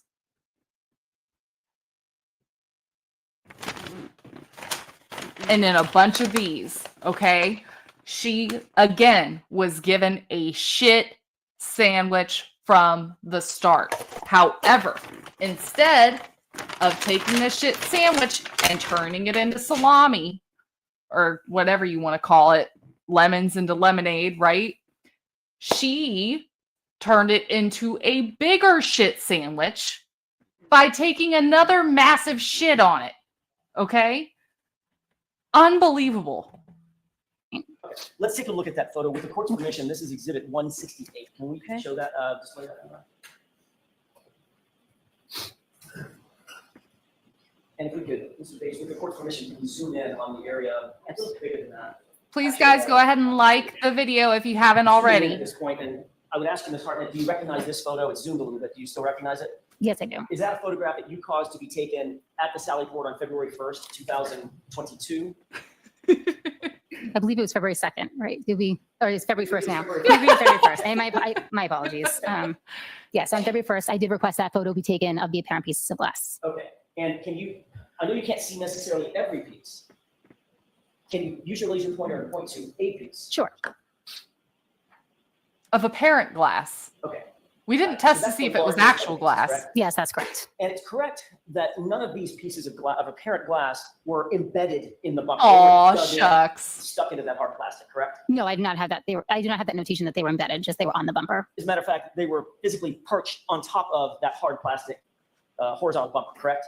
To my recollection, they were just sitting on the bumper, yes. Okay. And do you know, just in your experience, and if we could leave this up for just a moment while I ask the next couple of questions, Your Honor. Okay. Do you know where Dayton, Massachusetts is? I know the general area. How far would you say that is from Canton? I don't know, maybe a half an hour. I'm not exactly sure. Do your notes indicate that the vehicle was recovered from Dayton and towed back to Canton and placed in the Sally Port before you started your examination? Yes. So and you also had been apprised before you began your examination that the incident in question took place in Canton, correct? Yes, that's correct. So you knew as you were looking at this vehicle and doing your examination, the vehicle had to have been driven by definition from Canton to Dayton and then towed back from Dayton back to Canton, correct? I was informed that the car was recovered in Dayton. Yes, D-Mart. First of all, welcome. Glad you're here. Just makes me question the jury once again. How could they overlook so many factors? Now, D-Mart, I have a couple thoughts on this. One, you can never question what the collective IQ may be of 12 strangers. Okay? They came up with some stuff that we never would have even dreamt of. Like, did Turtle Boy hire the ARCA witnesses? I mean, are you kidding me?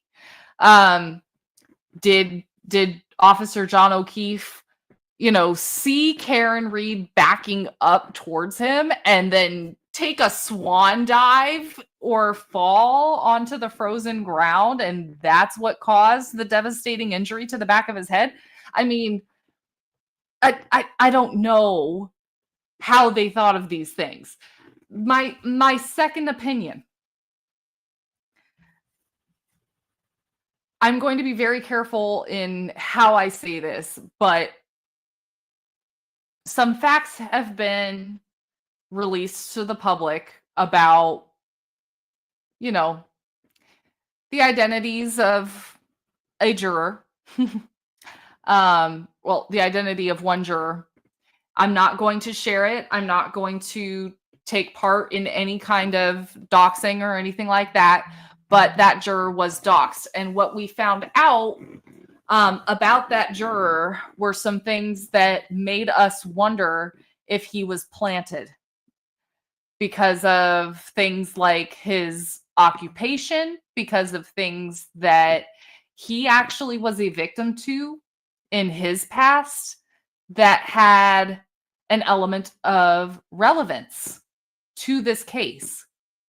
So it makes us wonder, was he put there purposely? We didn't exactly see a transparent means of jury selection, juror removal on behalf of Judge Phony Baloney Canoni. But yeah, we definitely have a lot of questions about the jury. Thank you for bringing that up. Yes. All right. So back to the bitch who deserves to be fired. And ultimately, either driven back or towed back. One of the ways, some way it ended up back in Canton, correct? I'm not calling her a Yes. bitch. So if Dayton is, how far would you say Dayton is from Canton? We'll call her. Again, a fraud. I'm really guessing. I would say maybe a half an hour. She's at least very nice. Potentially.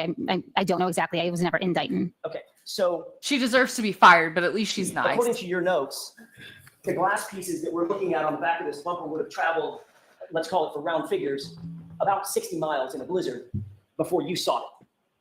I don't know when the glass pieces were ended up on the bumper, so I couldn't say. And of course, you knew that on February 1st, you knew a few days earlier on the 29th, there had been a pretty significant snowstorm here in Massachusetts, correct? Yes, I did have that information. And that blizzard included high winds, freezing rain, snow, all the good stuff with the blizzard, correct? I don't recall the exact weather conditions of the blizzard. But irrespective, after all of that, whatever that was, you saw these 5 pieces just sitting perched on the top of the bumper, not embedded in any way, correct? So, yes, in this kind of weather, every now and again, you have maybe stuff that freezes on and stuff gets kind of embedded in there. Okay. But what Maureen Hartnett and Alan Jackson are telling us right now is that the bits of apparent glass, but we don't know whether it's actual glass because it wasn't tested, and this one freaking Olympian hair that somehow managed to stay on this bumper over 50 miles or something. It drove well over an hour in a blizzard. Okay. It somehow was just daintily, gracefully sitting on the vertical quarter panel of this SUV. It's like, the feather in the Forrest Gump movie that just is ever so perfectly swaying down. That's what I imagine when I think of this hair. And it deserves an Olympic medal, this hair for sure. A Herculean hair. Oh my goodness. Sherry, hello, my darling. I'm so happy to see you. Sherry is a huge supporter of this channel. In fact, she is the very first supporter of the Brit Happens channel. Guys, the channel does have bills, so while I have everything paused, if you would like to support the channel, because we are still a baby channel, the channel does have bills. If you would like to help support the channel, you can view the banner below. It gives the Brit Happens Venmo and Cash App. So if you would like to support this channel, please feel free to do so by those means until the YouTuber allows us to start having some fun with soupy stickers and soupy chats. Yes, I am ruffle mowing myself. Ruffle mowing is rolling on the floor, laughing my ass off. In case anybody needs to have that clarified, that is a ruffle mow. Sherry says, as suggested, let's recreate what the Commonwealth claims. A 7/8 hair. We need a blizzard and to travel countless miles and see what happens. Oh, I can tell you what's going to happen. I live in Florida where there's no snow. If I set a smoothie, I actually have a video of it. I'll pull this up for you the next time I go live, guys. Actually, you know what? Screw it. I'm going to do it now because I'm petty like that and I want to prove a point. I'm going to pull up my TikTok video. Guys, I am new here on YouTube, but I do have a TikTok channel. Let's see. Let's see if I can find this.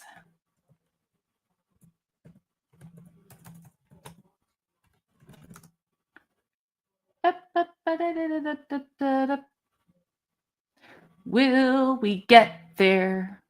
I think we can.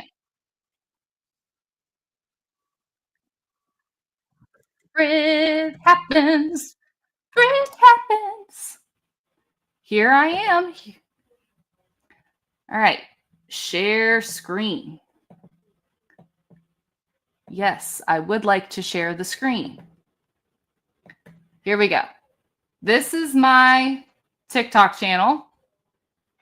Let's see if I can find. Here it is. Guys, can you, oh wait, haha. Here we go. We're going to watch it. This is what happens if you set anything on top of your car, okay? Oh, come on. Here we go. So I've had better starts to my day.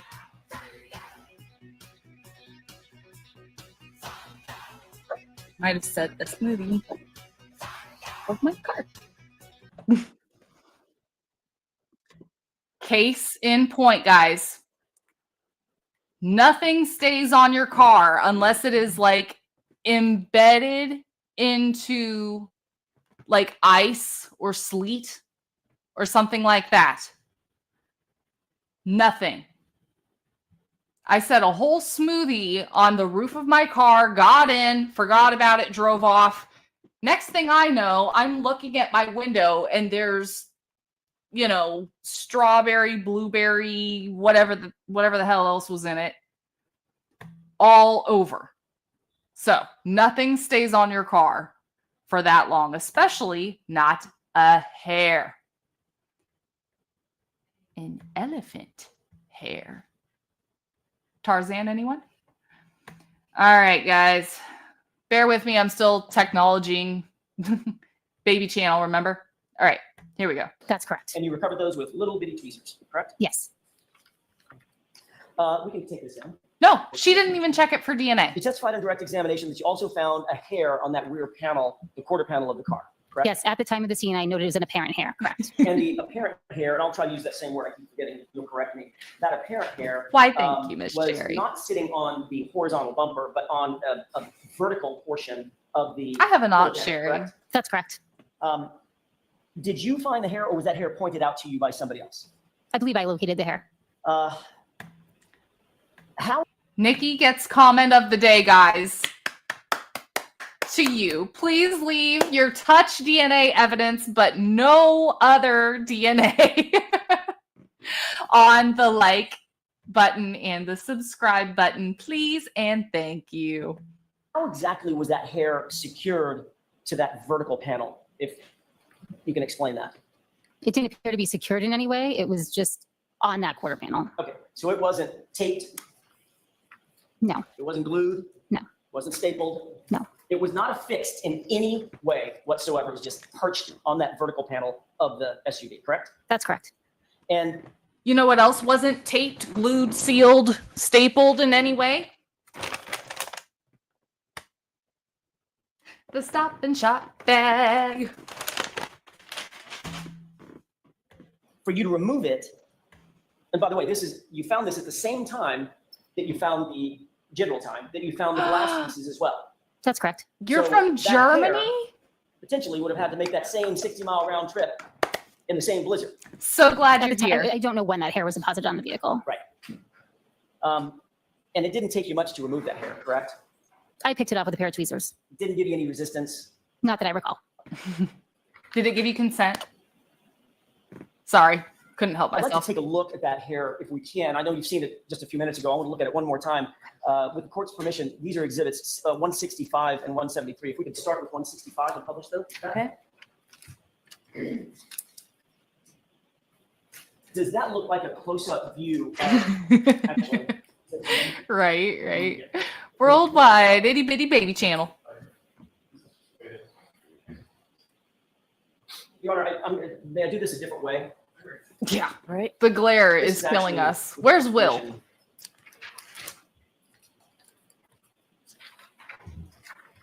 Okay, I'll get to that in a second. I want to talk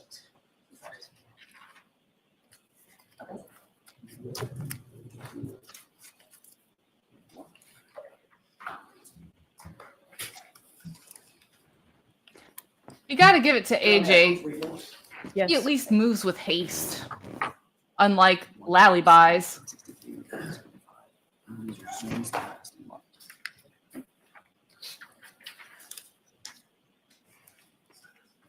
I'm going to hand you those very briefly. Could you take a look at those 4 photographs and tell me if you recognize the first 2 to be exhibits 165 and 173? They're not marked on there, but what you earlier looked at. Okay. Do those appear to be those 2 exhibits that you earlier saw? Yes, I don't know what numbers they were, but I do remember seeing these photos earlier. Fair enough. And then the second 2 photos, do those appear to be zoomed photos of the same 2 photographs? Yes, they do. The apparent I would hair. ask that the zoomed photos be marked as next in order. Is there any objection, Mr. Lally? No, Your Honor. Can I approach? Yes. Sherry, I don't know.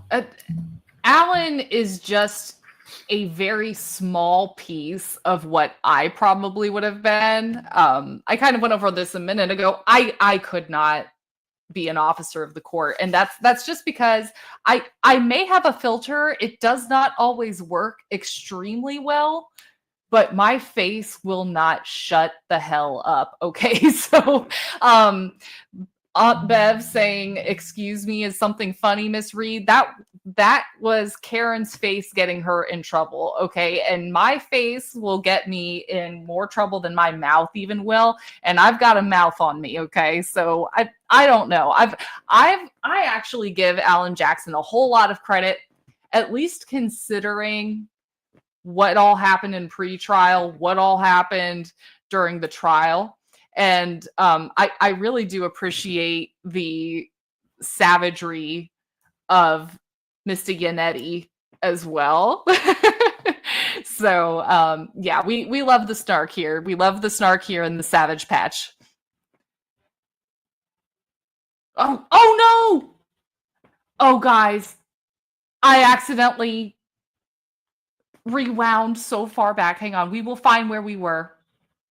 We will find it. Here we go. Is this it? Way it ended up back in Canton, correct? Yes. Okay. So if Dighton is, how far would you say Dighton is from Canton? Here we go. This is where we were. Oh, Yes. saved it. My cat-like reflexes. Meow.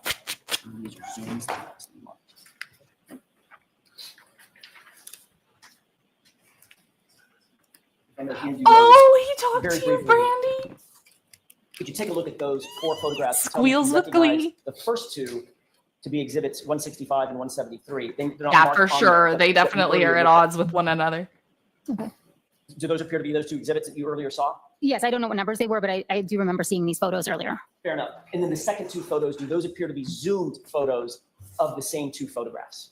Yeah, those northerners. Yes, they do. With the court's permission, I would ask that the zoomed photos be marked as next in order. Is there any objection, Mr. Lally? No, Your Honor. Can I approach? Yes. Sherry, I definitely hear you there.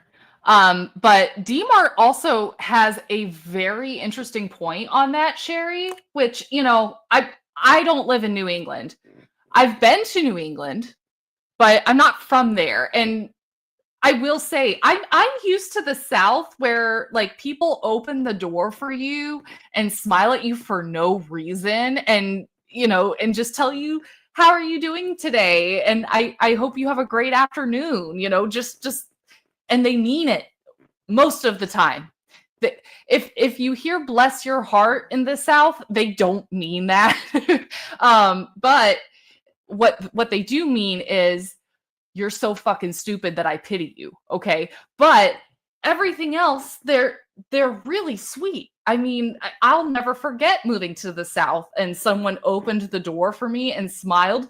And I'm from the Midwest originally. So my first thought was, is he going to kidnap me? You know? But now that I've lived here a long time, I'm very much used to that kind of that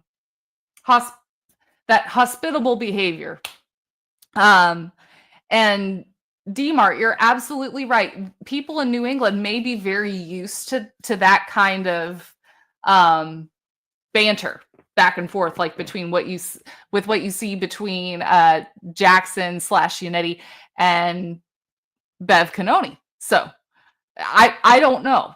I really don't know. Because again, I'm not from New England, but I do know that if I opened the door for somebody up in New England and told them to have a nice day, they probably would say something like, the fuck you looking at? You know, I'm really not sure.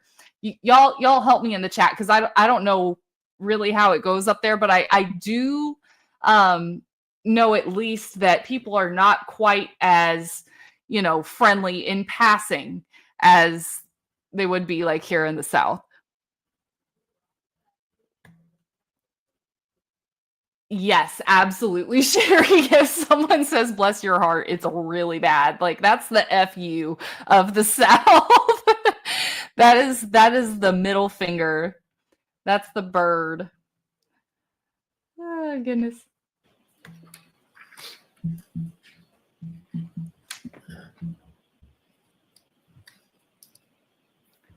For sure, Brandy. I hope the jury's allowed to know that during this next trial. I hope that's not kept in the dark. Yes. All right, we're looking at what's previously been marked as 165. Does that appear to be a photo of the hair? Would it be possible just to zoom in on that, Absolutely. the This is not sticker? an eye contest. And just a little bit, I'm just trying to read the letter on the white marker. Who the hell was the Yes, forensic so that- photographer? Correct. So that hair looks, as we're looking at it, you will agree that hair looks like a. All I'm looks like getting a is backwards glare. C. Where's Will? Correct? In other words, it looks like it's more vertical than flat in that photograph, correct? I would agree. It looks like a C on the side of the car. If we go to exhibit 173.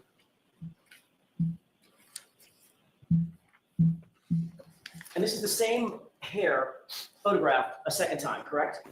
If we could, again, just zoom in on that sticker. Super hair. Stop scrolling if your smile is suffering. Have you experienced? That hair has nads of steel. Yes, that's correct. Does it look to you like between the first and the second photographs, that hair has moved? It's no longer an inverted C, but a C. I don't know that I necessarily agree with that. I see the two ends, which may have been, What? which may still be making contact with the vehicle. I can't make that determination based on this photo. How is it not a So C? that's sort of my next question. I'll just dovetail it this way. Did it appear to you? This video that is the brought hair to you was by making the letter contact with C. the vehicle on the top point in the bottom? C is for cookie. That's I good would say enough for from me. this photo, I honestly can't tell if those two ends are coming off the vehicle or touching the vehicle. I just can't make that determination. But you would agree that that hair was somewhat precariously perched on that vertical quarter panel, correct? Objection. I'm going to sustain the objection. Ask it differently. Oh, for sure. Ms. Bates will finish with that. This is why we're wondering how she is still If you employed. take a look at the zoomed photos that have just been marked as 259 and 260 respectively. Yep. and you took- They'll take a look at smile those on your side by face, side Sherry, you're and then finished, when you I'd like to ask turn a your question too. back. Okay. Does it look from your perspective, seeing those photos side by side, that the hair appears to have gently moved just a little bit between the two photos?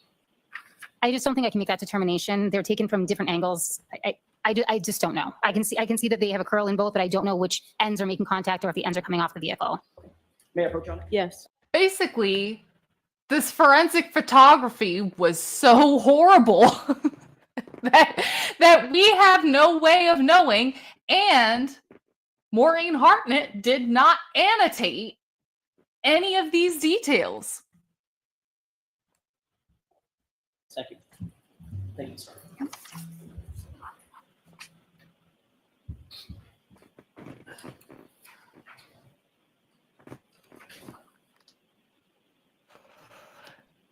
There's one more exhibit I'd like to take a quick look at and ask you a couple of questions about. With the court's permission, exhibit 195. Yeah, none which whatsoever, is, Sherry. a shirt. Okay. And Sherry, remember, she was given not one, not two, not three, but 6 solo cups and only ran any testing on one. I kind of want to do that cup dance. Do you guys remember from like summer camp where you like pat on the table and you do some kind of tricky thing with your cup? Maybe we can all do that on a YouTube panel one day. That'd be yes, flip cup. Thank you, Sherry.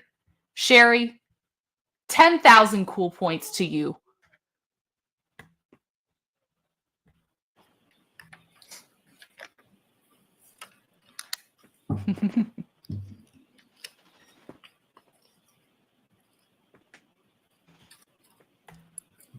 Do you recognize what's depicted in this photograph? Yes, I do. And you saw this just a few minutes ago on direct examination as well, correct? Yes, that's correct. You indicated that you took 2 swabs. Nikki, from that is quote, not from area Pitch around Perfect. damage Pitch numbers Perfect got that 139 from of the summer gray camp. sweatshirt, end quote, correct? Yes, that's correct. Can you describe for the jurors how you took those swabs, and were they of all 9 or a select number of the 9? How did you do that? I moistened 2 cotton swabs with sterile water, and then I took those 2 swabs. May I use a pointer to just show? Of course. And I vigorously swabbed around. I don't know if it's I working. can't even watch. This entire area. So every area of damage, I swabbed around all of it using the same 2 swabs. So it was one collection from all those areas. Yes, One collection Nikki, on but swab one. what I'm saying is that that flip cup song had already been a thing for probably generations. I know at least for several years. And then it ended up being used in the, you're gonna miss me when I'm gone, that whatever song that is from Pitch Perfect. But the cup beat came first. The cup beat is the chicken, Pitch Perfect is the egg. And one collection on swab 2. You just repeat the process. No, I took them exactly at the same time. So I held the 2 swabs together. Oh. And as I'm swabbing, I'm rotating the swabs to make sure that all the exterior of the swab is coming into contact with that material in order to collect equal samples, or at least attempt to collect equal samples on each swab. I'm utterly horrified. And you indicated that this was the first time that you had done swabbing specifically for the purpose of trying to find either canine DNA or animal DNA. That's correct. Had you been trained at the time that you took the swabs, had you been trained or received any training or any teaching about the relationship between keratinized tissue and DNA? No, Do you know what keratinized tissue is? no. Did you photograph exactly where any of those swabs? He's were like, taken, I'm not even or going to just notate explain in it your to you. notes? I'm just I going notated to in my move notes that on. overall photo is the photo that I used to describe the sample that I collected. And I think it probably goes without saying, you didn't videotape your swabbing technique on that shirt item, correct? That's correct. You did include a handwritten note on your report that you found, quote, debris from t-shirt 717 and shirt 718, correct? I performed a debris collection on each of those items. I don't know if that's what you're referring to. That is what I'm referring to. Okay. Okay, so there was a note in your report that you had recovered some debris or you'd done some debris collection, correct? That's correct. And you indicated in your note Apparent that the debris was debris. from shirt 717 and shirt 718. Is that right? May I refer to my notes? With court permission. Thank you. But don't read your notes verbatim, like Trooper Paul.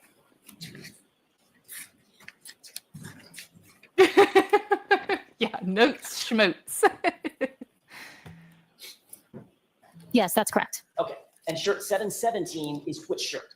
The orange t-shirt, And shirt 718 is which shirt? the long sleeve gray shirt. All right, so you took, is the right word scrapings? Yes, that's correct. Okay, you took scrapings from both shirts, is that right? Yes, that's correct. And then combined those together and submitted that as the quote unquote debris that was assigned a new item number 7-18.18, correct?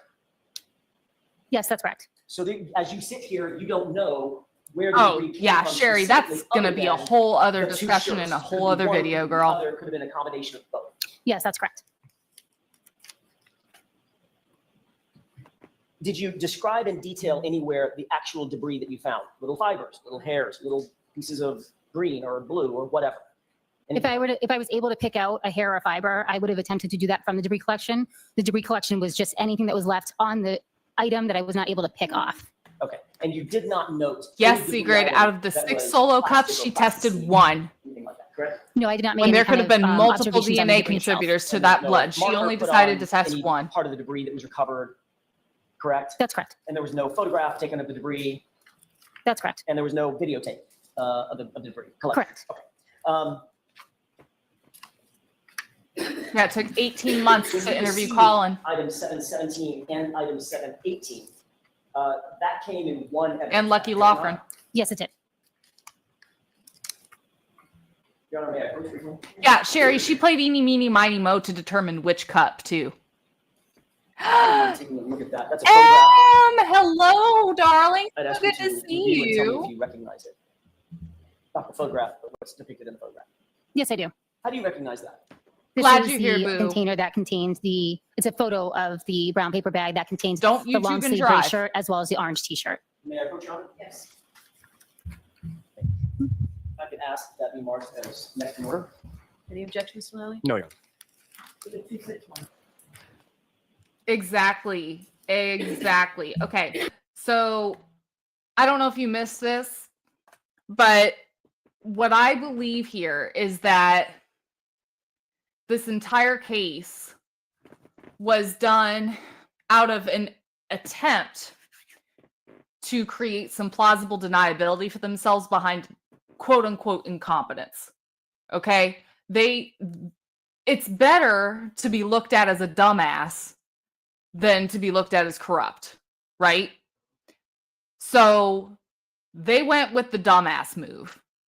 They're going to make themselves look like they have a collective IQ of 60 to hide the fact that they just wanted to present one damning piece of evidence, being the taillight, to Karen Reed in hopes that she would take a plea bargain and that they would never have to build a case against her. So that's what happened. Yes, please don't chat and drive. Sherry, I don't know. What I do know is, and we went over a little bit of some previous lab scandals in Massachusetts. One of them was somebody who intentionally faked positive test results for tests like for drugs or alcohol. Say if you got pulled over for a possible DUI and you submitted to a breathalyzer or a blood test, and this woman, basically if the cops didn't like you or if they wanted it to turn out a certain way, they would go to Annie Dukin at the lab and say, hey, can we get this to come back the way that we want it to? And she would make it happen. She would force false positives and submit that. And over 20,000 cases had to be turned over and people released. Convictions had to be overturned because of what Annie Dukin did. So, is she directly in on the cover-up? I don't know. But is she in the network of those directly involved in the cover-up? Absolutely. Absolutely. It's like, people at the office who offer to buy somebody lunch over a small favor, she's at least in the network. Is she directly involved? I don't know. I can't say. But I can say, how the duck does she still have a job?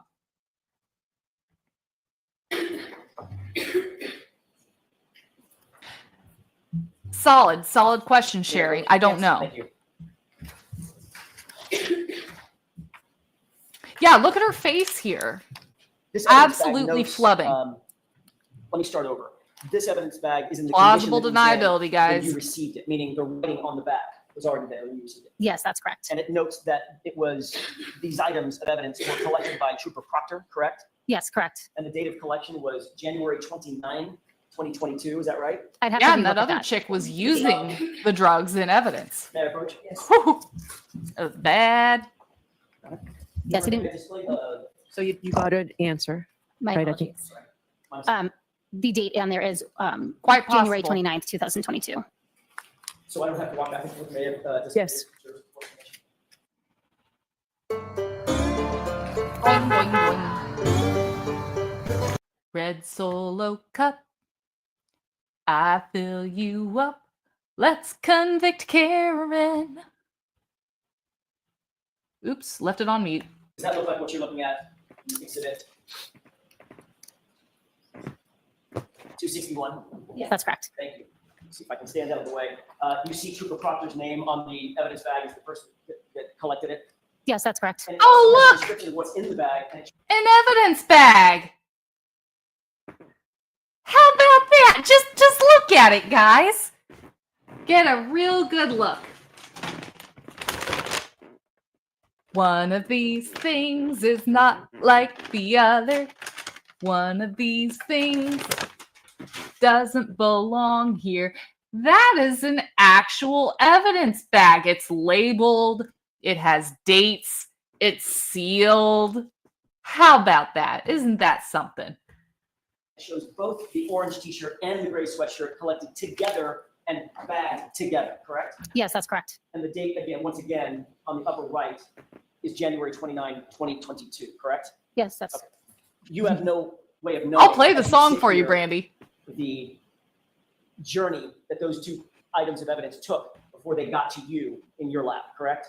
yes. They're tracked as soon as they're entered into our laboratory system by us. I didn't hear any of that. I'm so My sorry. apologies. The item would be tracked as soon as it's submitted to our lab by us, by Aw. the crime lab. Thank you. Shucks, Sherry.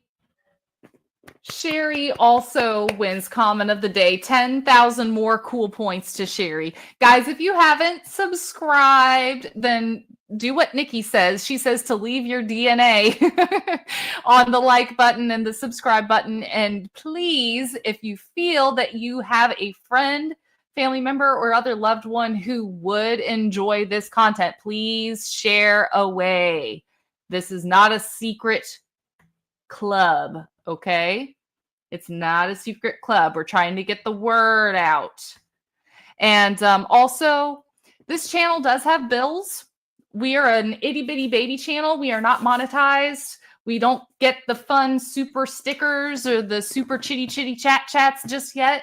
So if you would like to help support the channel, the means and methods of doing so are on the scrolling banner below. Please and thank you.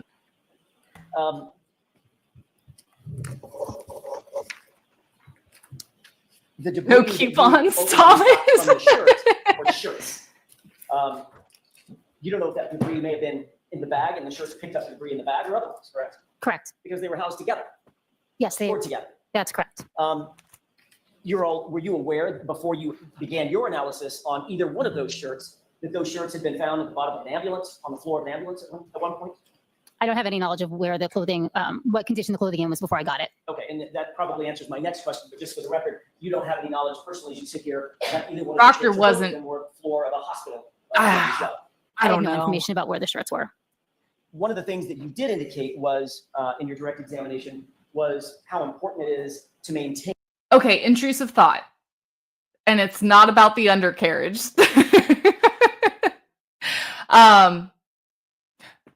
So this is a solid point.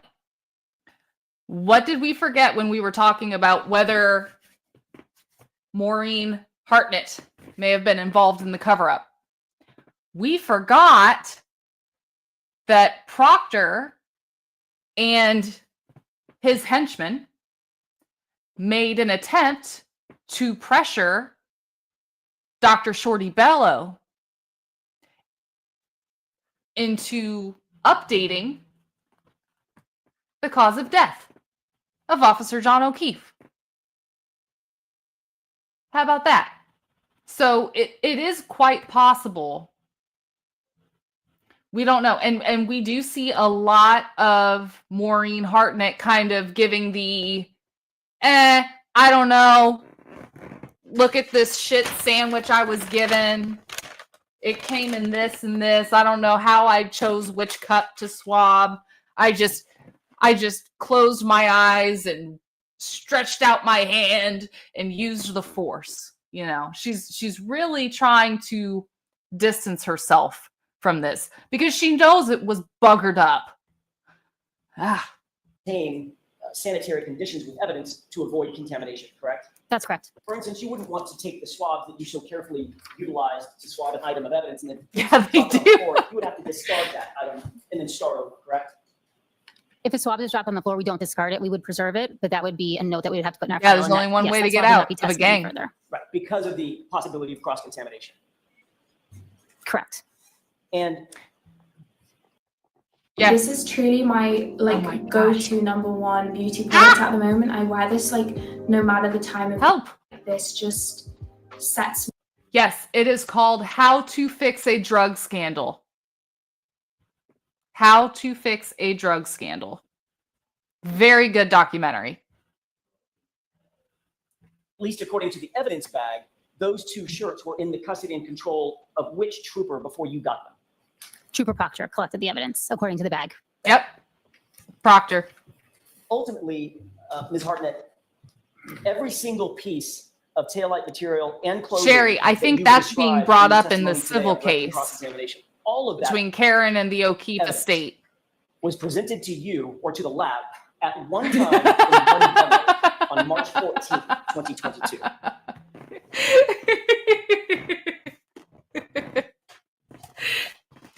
First, thou shalt take thine holy Q-tip, and then thou shalt count to 6. No more, no less. 6 shall be the number thou shalt count, and the number of the counting shall be 6. 7 shalt thou not count, neither count thou 5, unless then proceeding to 6. 8 is right out. Correct? No, that's incorrect. Which portion was in the lab before March 14th? The tail light that I collected from the vehicle was submitted prior to that, as well as any other items that I took from the vehicle. And Brandy, That was a I'm sorry to keep pausing, but y'all are just like the best chat in the entire fucking universe. So, Brandy, what is that? That is felony witness intimidation, according to the Massachusetts witness intimidation statute. Julie Albert, when offering Michael Proctor through via his sister, I think he was he speaking to Courtney or was he speaking to Elizabeth? Chat, help me out. So, oh yes, Nikki. Julie Albert, when she offered Michael Proctor a gift, that's a bribe.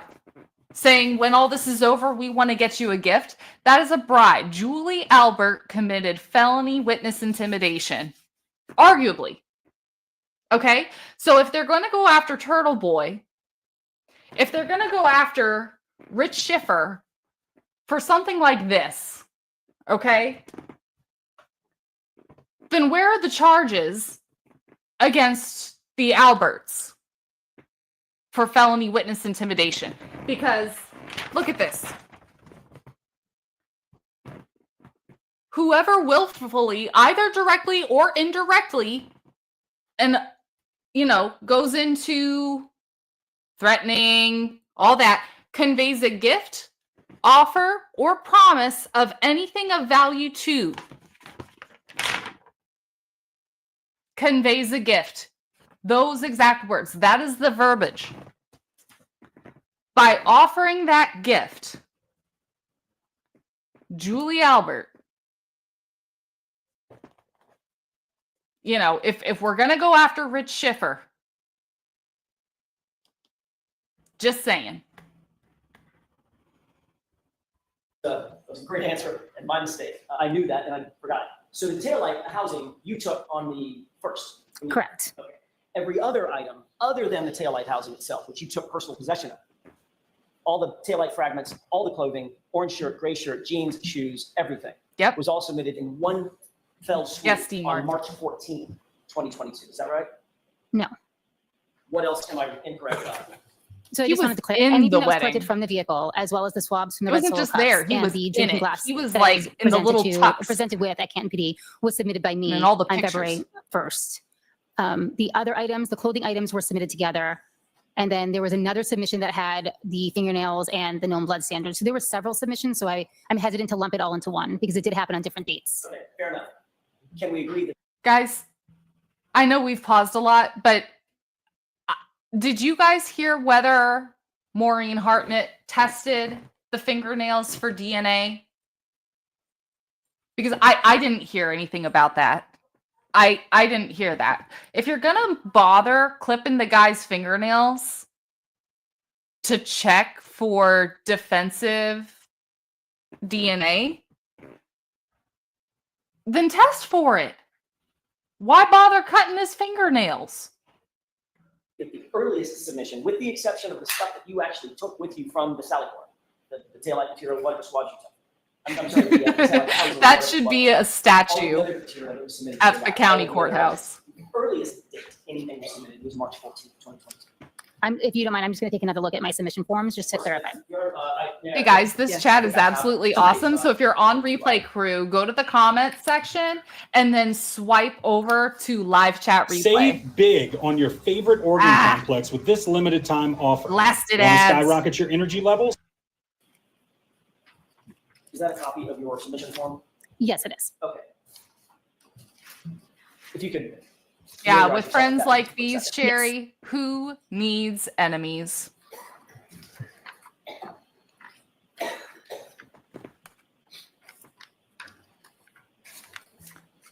They're doing the same to Paul in my IMO, in my opinion. Same thing to Paul O'Keefe. Okay, may I approach one more time now?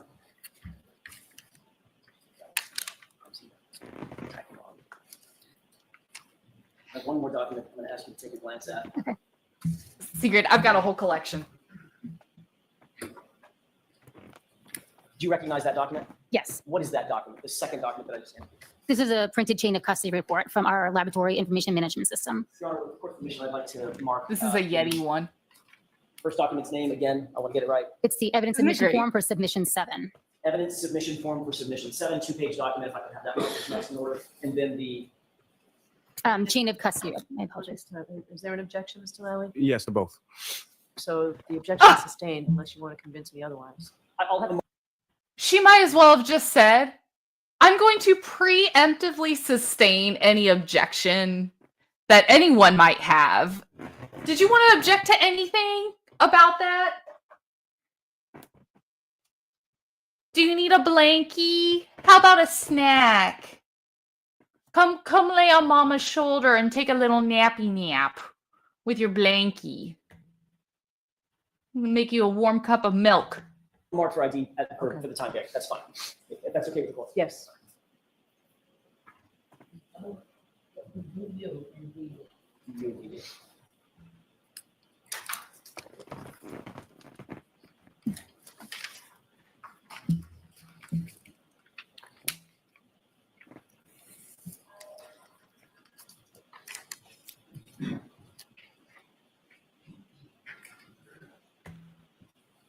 What the duck indeed.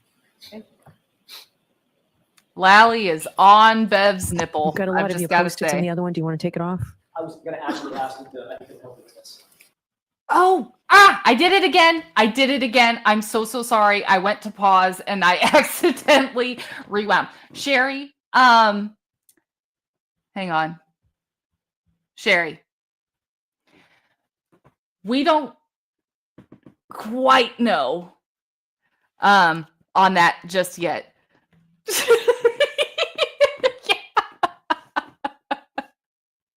Oh no, I'm so sorry. I said that without even having the visual in my own mind, and now I feel like I have maybe assaulted everybody's brains by even bringing it up. I'm so sorry. Okay, we're gonna find where we were. Okay, we're not gonna rewatch this whole freaking thing. We're almost there. Mr. Lally, did you want to object to anything? Yada yada bing bong. Is it time for your nap? Talked about and all the items that you testified about, with the exception of the items that you physically took with you from the Sally Port. Everything else that you testified to was submitted to you on March 14th or after, correct? That's correct. And all submitted by Trooper Proctor, correct? I know they were all submitted by the Welcome. Norfolk County Detective Glad Unit. I you're don't know the here. Feel specific free to officer that necessarily dropped replay them or off the just lab. hop on in. It's a great chat. The water's Can you great answer in the the Savage question Patch. Based on the log information that you have and the chain of custody that's in front of you, can you answer the question whether Trooper Proctor or anybody else stored the taillight lens material and the clothing in the same place or in the same bag before you received it? I'm sorry, can you just repeat that question one more time? Based on the log information that you have, in other words, the chain of custody that's in front of you. I may have you can accidentally skipped a absolutely look little. at and determine where things were and who had them. Can you tell us whether or not Trooper Proctor or anybody else stored any of the taillight material and the clothing in the same place or even in the same bag? No, I don't have any information to how the evidence was treated before it was received in the lab. In fact, that's because there is no chain of custody for that data. I'm sorry, for those items. There's no data for those items predating March 14th, correct? Objection. Sustained. Ugh. You don't personally. She had that sustained on deck, y'all. She was waiting for it. She probably gave Lally a little wink. Like, hey, go ahead and object to that. I'll sustain it for you. Like, throw me the ball. I'm open. Yeah, for sure, Sherry D. This chain of custody problem, this incompetence issue, and the misconduct is what has taken away justice for Officer John O'Keefe, guys. Whether you think Karen Reed is guilty or not. These people are going to make it to where we will probably never know, at least not from just following evidence organically. We will never know what happened. Unbelievable. Have any chain of custody information about those items we just went over predating March 14th, do you? I personally do not have any data that would indicate We're where now those into items of March. evidence were prior to them being accepted into the lab. And one of the reasons why you have such Yeah, I hope so. detailed chain of custody protocols I hope that is to decorated maintain dude, Kevin control from over South where items Boston. go and how they're flips. handled and by whom, correct? That's correct. Thank you. I have nothing further to say. Okay, anything, Mr. Lally?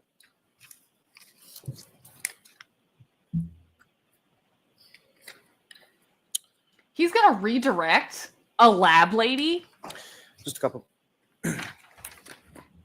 Can you address this, Mr. Lally? Now, the vehicle that you observed, the defendant's vehicle in the Sally Port of the Camp Police Station, that was in generally overall good condition, other than the. If you're over 50 and you're not dermaplaning, you're making a big mistake. You can get rid of fine lines and wrinkles and. As soon as we get the Damage super that's noted on stickers, the right here, guys, correct? Yes, that's correct. And when you were get enough swabbing, people to the swab subscribe, you took, from the then taillight housing that you then later I'll submitted get to YouTube DA. Premium so That we was don't have taillight these housing that you took ads. from the Camden Police Station, correct? Yes, that's correct. You logged that into the lab? Yes, I did. Yeah, Sarah You took those swabbings Levinson, and then you packaged them and absolutely. you sent them to the DNA, correct? Yes, that's correct. And all of those swabbings were taken from the exterior area of that taillight assembly, is that correct? Yes. She could. The still objection could. sustained is to the form. With regard to those swabbings that you took from the taillight housing, where on the taillight housing did you take them? I took them from what would have been the exposed area of the taillight should the taillight have been intact. So I did not collect from any of the interior portions of the taillight that would have been protected by the exterior plastic piece. Why Now, not? at the time that you were looking at the vehicle in the Sally Why Port not, though? Camden Police Okay, Station, do you recall- we got to talk about this, guys. If indeed that taillight somehow exploded upon impact of a relatively soft forearm, okay, let's just say for argument's sake that defying all logic and reason, this taillight that is made of very, very intact polycarbonate, strong polycarbonate. It's like 1,000 times stronger than glass. Okay? That's why Oakley uses polycarbonate for their lenses. That's why Oakley is oftentimes used as a safety glass at the pew-pew range. Okay? So let's just say, for argument's sake, that this taillight shattered upon impact of John O'Keefe's arm. For argument's sake, wouldn't there have been then tissue, blood, and DNA on the inside of the housing as well? Why would you only have tested the outside? Because it's not a reasonable thing to think. It's not a reasonable theory. She only thought to test the exterior of the taillight because I believe Maureen Hartnett knew that's the only place where she was ever going to find any DNA. But that's just me. What the temperature was inside the garage? No, I don't have that information. Was the temperature the same inside Yeah. the garage as it was outside of the Mhm. garage? If you know, was it heated at all? I don't know if it Yes. was heated. As far as the vehicle itself was concerned, when you saw it in the garage, did you see any sort of frozen snow or ice or anything like that on the exterior of the vehicle? Not to my recollection, no. So all this I'm not sure, evidence no. was just On that limited bit. miraculously sitting, not embedded in anything. May I approach? Yes. If you have enough impact, it'll embed. If you take one more look at that, what's been marked for identification is UU. That's the evidence submission form, correct? Yes, that's correct. Who signed that form? Objection. So the objection's sustained unless you want to see me at sidebar. I'll ask it a different way. Whose name is on the bottom of the form? Objection. It's the same question. Do you want to come up? Do you want to come up to sidebar? Yes, Rob. May I have that, please, Ms. Hartnett? Do you guys want to do the Red Solo Cup song one more time?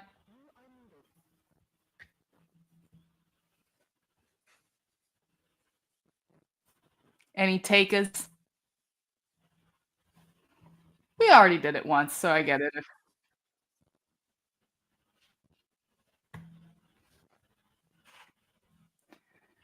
Sidebar. Oh, Sherry wants the Red Solo Cup song. And Sherry gets what she wants. I think the first verse is a little inappropriate, so I'm going to...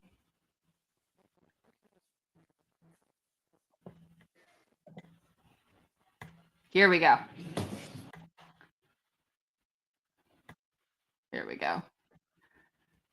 Bringing up the Red Solo Cup. Oh, no. Sorry, guys. Still learning the itsy bitsy details of having a YouTube.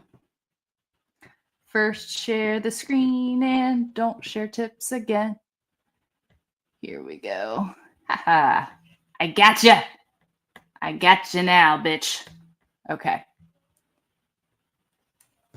Red Solo Cup, I fill you up.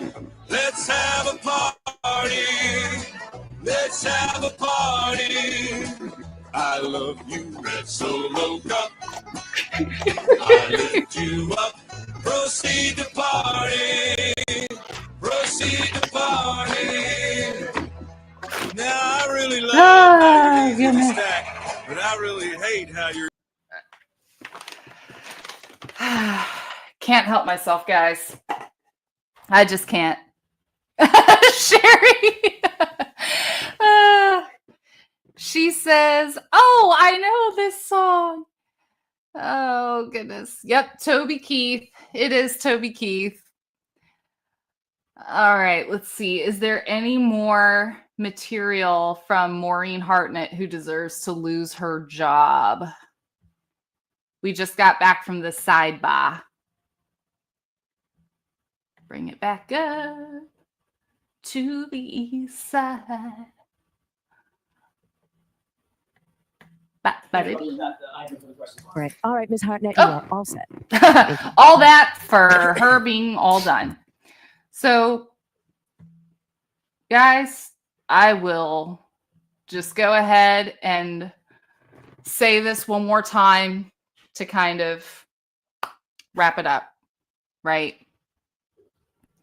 So,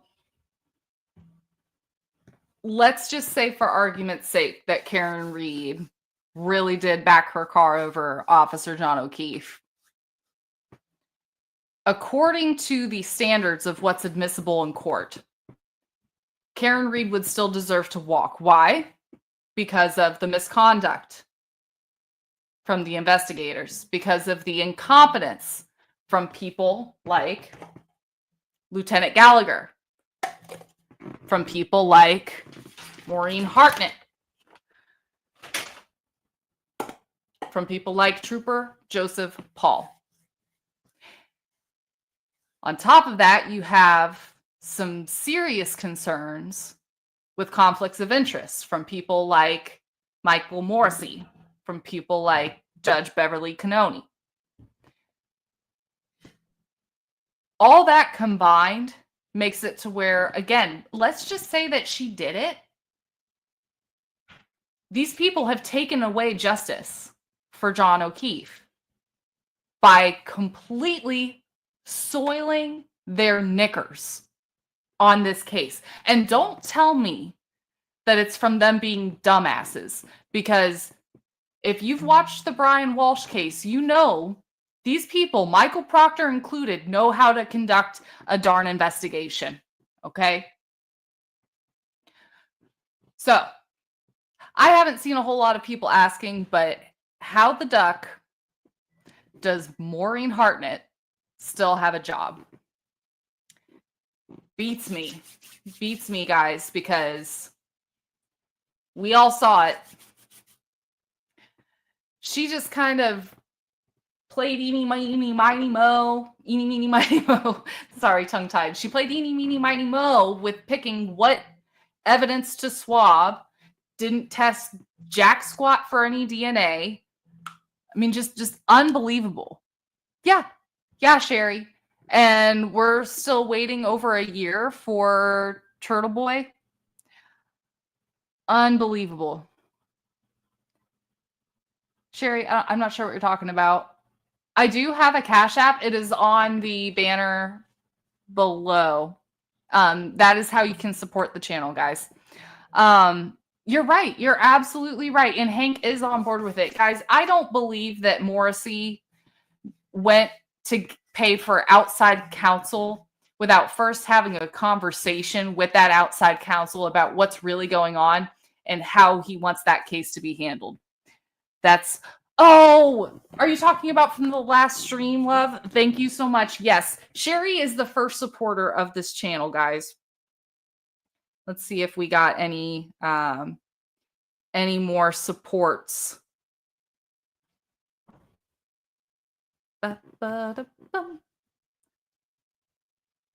Oh, Sherry. Yes, she did. Thank you so much, my love. I really, really appreciate it. So, guys, I do appreciate you, Sherry, for your Cash App. I'll see if anybody else does here in the next few minutes. But again, since this is just an itsy bitsy baby channel, we do not yet have the super cool super chats or super stickers or anything like that. So if you could please subscribe, maybe share this video with a friend, or oh yes. So if if you guys would like to support the channel, please make sure you do that. That is free. You can also, the channel does have some bills. So if you would like to help support the channel, the means and methods of doing so are on the scrolling banner below. Please share this channel with a friend who you think would appreciate this material.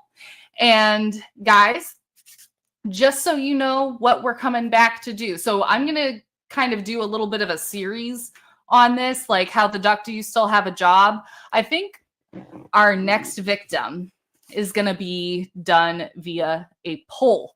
I definitely would like to do one on Lieutenant Gallagher. Do you guys have Romy? My girl. Romy's here, y'all. I'm so glad that you're here. Definitely hit replay. Hit the live chat replay too. The chat has been super great tonight. So do you guys have any ideas aside from Lieutenant Gallagher, who else you would like to kind of have a roast? Like how the duck do you still have a job? Should we call it a duck roast? Here in the Savage Patch. Oh, thank you so much, Thomas. Very much appreciate it. I don't know how to take a compliment. I'm trying to learn. I'm trying to like get some practice at it. But yeah, please, if you do have requests for things that you would like me to go over, BritHappensChannel@gmail.com is a great way to get a hold of me, share, ideas, concerns. hey, Britt, I like your channel, but I think you know, need to get your hair fixed or something, you know, whatever you feel, just go ahead and let me know there. And yeah, if you do have any other ideas, I'm definitely going to do Lieutenant Gallagher. So let me know anyone else that you'd like for me to go over. Next week on the 5th of January. I love how I looked at my watch, like that had a calendar right there on it. Oh, thanks so much, Ruth Ann. I appreciate you. So on January 5th, time is kind of to be determined still, but we're going to have Beatriz. Beatriz is a victim's advocate. She's working with the family of Enrique Delgado Garcia. She would like to talk about the Karen Reed case a little more, especially since we're supposed to be hearing back on Bev's decision regarding Dr. Marie Russell just a couple days after that. So be sure to rejoin us on January 5th for that collaboration. It is going to be great. Beatrice is a hero and a hoss, and we are going to show her all of our love next week. So please, please, please make sure that you're back for that. All right, guys, I'm going to get something to eat and go to bed because I'm so tired from this camping trip, y'all. Especially with like the tornadoes last night and everything. So definitely going to get myself some rest. I might pop back on between now and that January 5th date. So just be watching on Twitter. I'll definitely make an announcement of it. Thank you all so much for being here. Thank you all for your support. It is so fun to hang out with y'all here in the Savage Patch. Peace, love, and butt dials. Y'all take care.